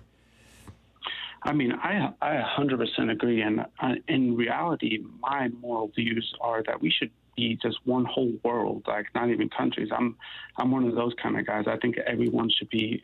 In principle, I agree with you. But having lived in Germany for a year, I know that Hitler's main message to the German people was that he was creating 1,000 years of peace, that Germany was going to rule the entire world, and that was going to lead to world peace. So whenever somebody says we should have a one-world government, my question is, okay, who's going to be in charge of that? Yeah, I know exactly. But, you know, what you said before is that sometimes it takes extremes for people to realize what they are missing out on. So as far as it goes, like the South, okay, so maybe we do need to split up, and maybe they need to see how bad it is with what they have going on, and maybe they need to come crawling back and saying, okay, we want to make this work out. And we, you know, it's not an irrational consideration, Dylan, and it may well be that in Georgia, for example, the backlash against the voter suppression legislation is going to be so great that it's going to sweep out the Republican. I mean, 2022 is going to be a fascinating election. Dylan, I got to move along, but thank you for the call. It's great to hear from you. Tommy in Palm Springs, California. Hey, Tommy, what's on your mind? Hey, how you doing? Good. What's on my mind is I'm afraid that the Dems are going to mess around too long and string this out, and it's going to get too close to the election, and it's for them to fix the gerrymandering or anything that the For the People's Act would do, you know, for this election, and they're going to lose the election anyway. Right, that's my fear too. You know, and that's why I've been ranting about this every day on the radio. It's why, you know, 2 out of 5 of the op-eds that I've been writing pretty much every week over at Hartmann Report have been about this issue, and the one today about, you know, General Grant. You know, my closing point is we need to end the filibuster so that we can pass voting rights legislation, so we can once again become, or maybe for the first time in a real way, become a true pluralistic, multiracial democracy. Yeah. I don't think they get it in Washington, D.C. I don't think the Beltway gets it because I think that they think that if they lose the House, because most of the time, and the people in power in the midterm, if they don't get done what they promised to get done or whatever, they get voted out. Yep. And they think that they'll just, you know, get them on the next election like it was any other year. This is not like any other year. They're manning the battle stations. They are lining their ducks up in a row like they've been plotting this for a long time, and they have been, or at least they've been waiting for the opportunity for a long time, and they've had everything, you know, ready to roll out, you know, just looking for, you know, this last election was the perfect storm for them to, because of Trump screaming voter fraud and all this sort of stuff, but not one case can they produce, not one. Well, there's maybe actually one here or one there. They found 3 of them in Pennsylvania, and they were all Trump voters who voted in the names of dead relatives. You know, somebody voting for their mom or their dead wife or whatever. Yep. But there's certainly nothing that could constitute overturning an election. Right. Not anything that. And there never has been, or at least not in my lifetime. No, they were using it for a big fundraising scam. That's what it was. Well, it's not just a fundraising scam. It's also a power grab. It's you know, they're using this as an excuse to make it harder to vote for the people that they don't want to vote. It's just that simple. Tommy, you got to move along. But thank you for the call. Bill in Plano, Texas. Hey, Bill, what's up? Hey, Tom, I just wanted to comment on that issue you raised about the country, you know, possibly dividing up into regions. But one thing I wanted to point out, and I think one of your previous callers just kind of got into that, was that the Trump movement, I mean, the real engine of it is here in the southern United States. I mean, I went through and looked at some statistics. I mean, 40% of Trump's popular vote came from 13 former slave states. And 11 states produced 64% of his electoral votes. So, I mean, there are counties in the South that went to Trump like 70, 75, 80, even over 80%. Well, that's because, you know, his white supremacy dog whistles were so loud that they weren't, you can't even call them dog whistles anymore. So, of course, the people who consider themselves, you know, proudly sons and daughters of the Confederacy are going to go for it. Yeah, I mean, I mean, without the South, I mean, the Trump movement would have nowhere near the influence nationwide. I mean, I'm a Southerner whose roots go back, you know, before there was even a country. And I can tell you that, I mean, I remember back in the 70s and 80s, we were talking, you may remember this, about the New South, the South that was turning its back. Yeah, kind of Atlanta was pretty much driving that. It was one of the reasons Louise and I moved to Atlanta in 1982. Yeah. Or 83. Well, I think the canary in the coal mine for us goes back to 1991, that election in Louisiana, if you remember, between David Duke and Edwin Edwards. I do. Where although Edwards did prevail, Duke still got more than 50% of the white vote. Now, at that time, you know, people just said, well, that's just Louisiana. But I think if you look back on it now, you know, it was a kind of a scary signal, you know, that that things were not all well. We're not going that well in the South. I'm with you. And the thing that seems to be driving it is basically white grievance, you know. Yeah, absolutely. And as I said, it's, you know, I've got the same situation with these relatives, you know, of trying to bring them along, but it's a tough struggle. Yeah, I get it. Bill, thank you. Thanks for the call, and thanks for keeping up the good fight. It's good to hear from you. Sure thing. Thanks. Yep, you're welcome. It is 46 minutes past the hour here. We'll be back with more of your calls right after this. Stick around. It's the Thom Hartmann Program, the place where despair is not an option. You're listening to Thom Hartmann. Visit thomhartmann.com for audio and video archives. The place where smart people get their news. Back with your calls in just a moment.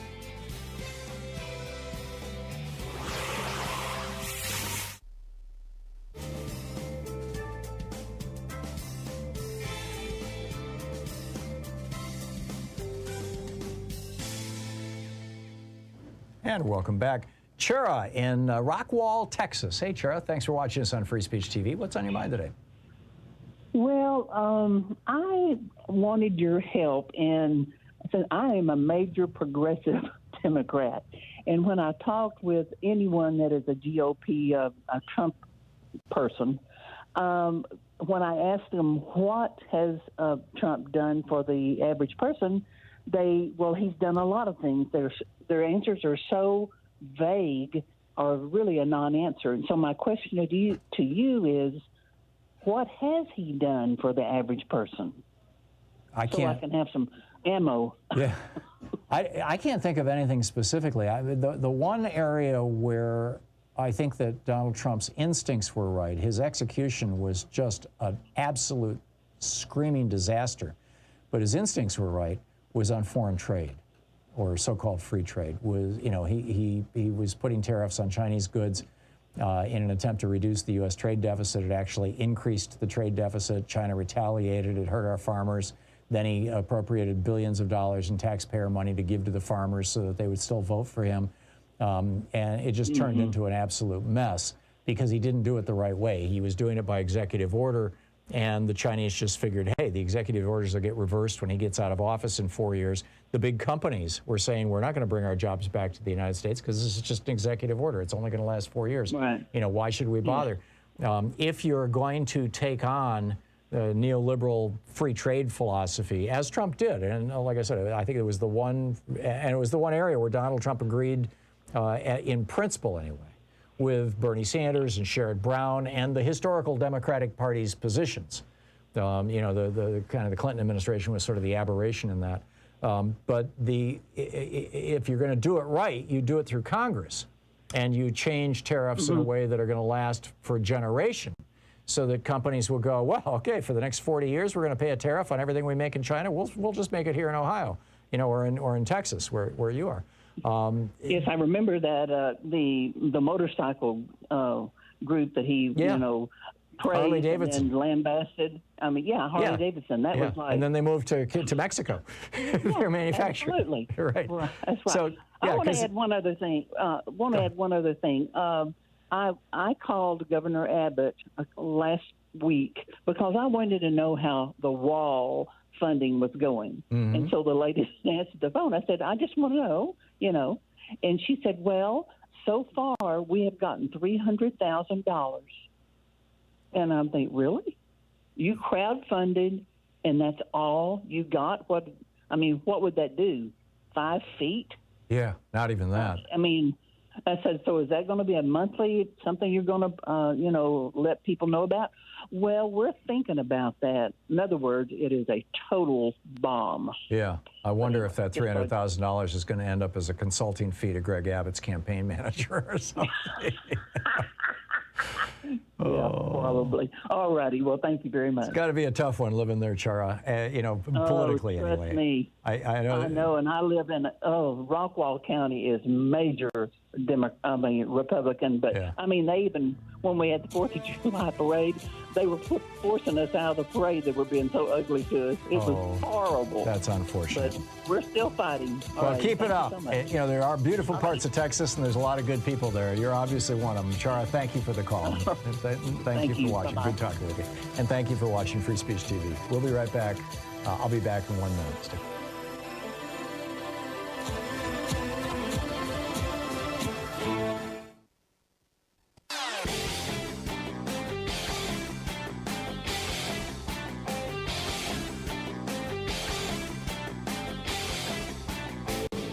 Missed my opening rant today? It's usually published over at HartmannReport.com, where you can read it and share it with your friends for free. Check it out, HartmannReport.com. So for our Thom Hartmann Insider videotape that is over, or videotape, YouTube, whatever you want to call it, private video that's available over at ThomHartmann.com, I'm talking this week about Donald Trump just completely giving in to Erdogan of Turkey, the president of Turkey, the dictator of Turkey now. And this theory that Jared Kushner okayed the killing, at least the capture, perhaps the killing of Jamal Khashoggi, and to Mohammed bin Salman, and that Erdogan has the tape of it, and that when he called up Donald Trump a couple weeks ago and said, I want you to pull out of Syria and give me those Kurds so I can kill them and take that land, that he did it because Erdogan threatened him.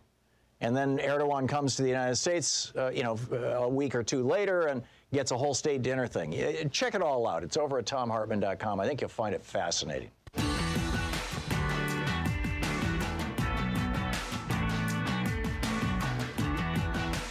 So, welcome back. George in Chicago. Hey, George, what's on your mind today?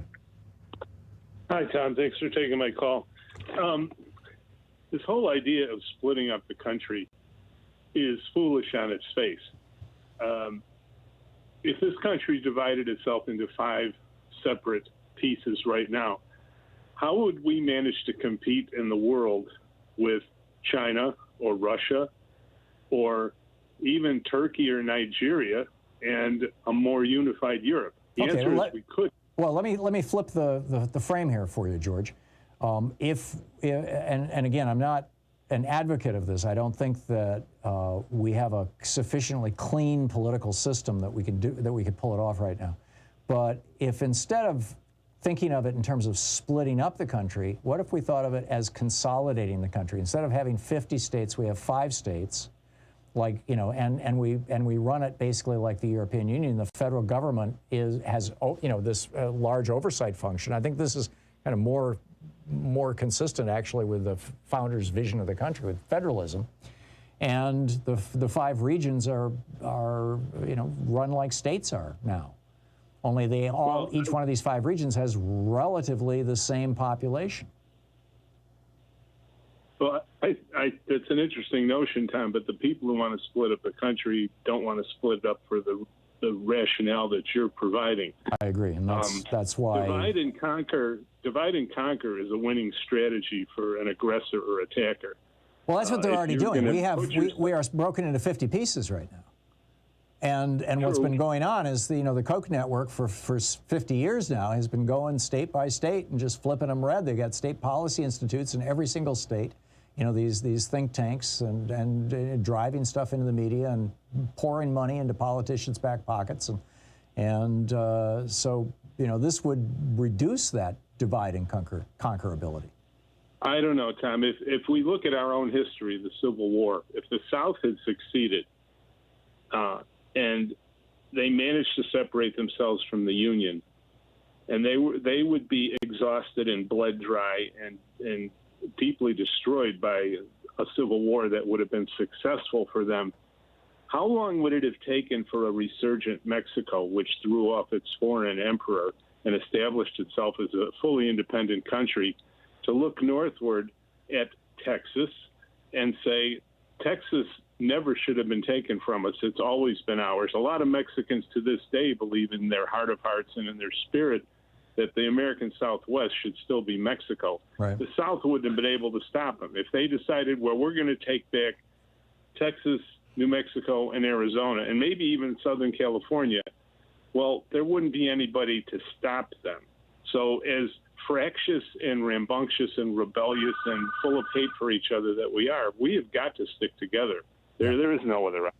I broadly speaking, I agree with you, George. I think, though, that the thought experiment is worth engaging in. George, I got to run. Thank you for the call. Marilyn in Charlotte, Tennessee. Hey, Marilyn, what's up? Hi, Tom. Hey. There's one thing they may not have thought of. I told my husband I'd move back to Illinois if they do that, but I have a 26-year-old son that lives with me. Would he have to apply for citizenship in Illinois? Well, that would be if we actually split up the country into 5 separate countries. What I was suggesting, and that was actually the question, that the majority of, 2 out of 3 Republicans in the South said, yes, make us a separate country. What I was positing was, what if we were to change from states to regions? In which case we would all still be citizens of the United States. But yes, I'm not even advocating that. I'm just, I'm thinking, we have some problems as a consequence of the federalism that we're confronting, or that has since the founding of the country with regard to the states. But I think at the end of the day, most of it is that we've been under assault, under continuous assault for most of my lifetime, by these right-wing billionaires, and we've got to deal with that. We've got to deal with money in politics first. Yes. I fully agree with everything you say. I love your show.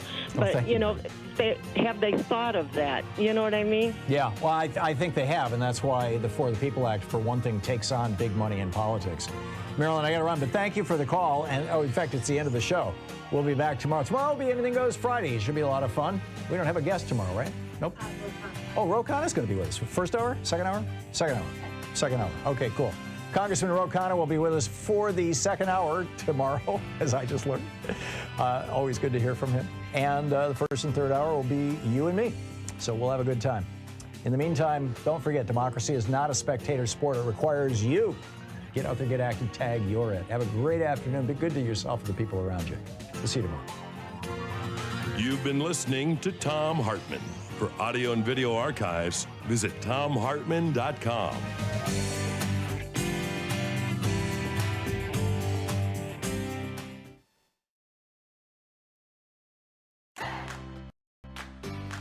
These companies support the Thom Hartmann Program. They are HelloFresh, the #1 meal kit delivery service. More information at hellofresh.com, code TOM. CB Distillery for sleeping and pain relief. More info at cbdistillery.com, code TOM. Dinovite, only the best all-natural pet supplements. More info at dinovite.com. Annie's Kit Clubs, creativity delivered right to your door. More info at annieskitclubs.com/Tom. Wild Alaskan Company, delicious, sustainably sourced seafood delivered right to your door. More information at wildalaskancompany.com/Tom. And Mack Weldon, reinventing men's basics. More info at mackweldon.com/Tom.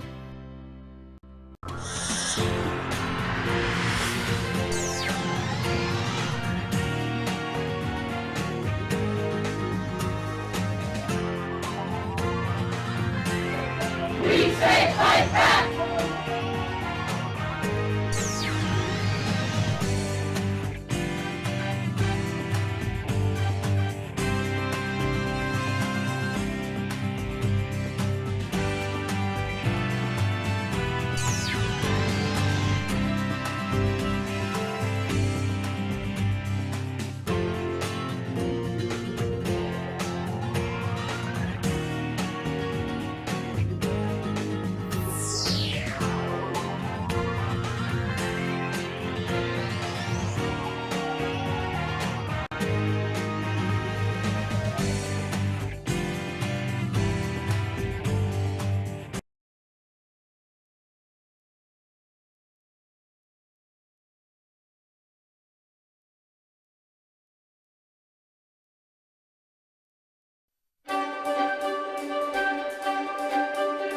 Bye.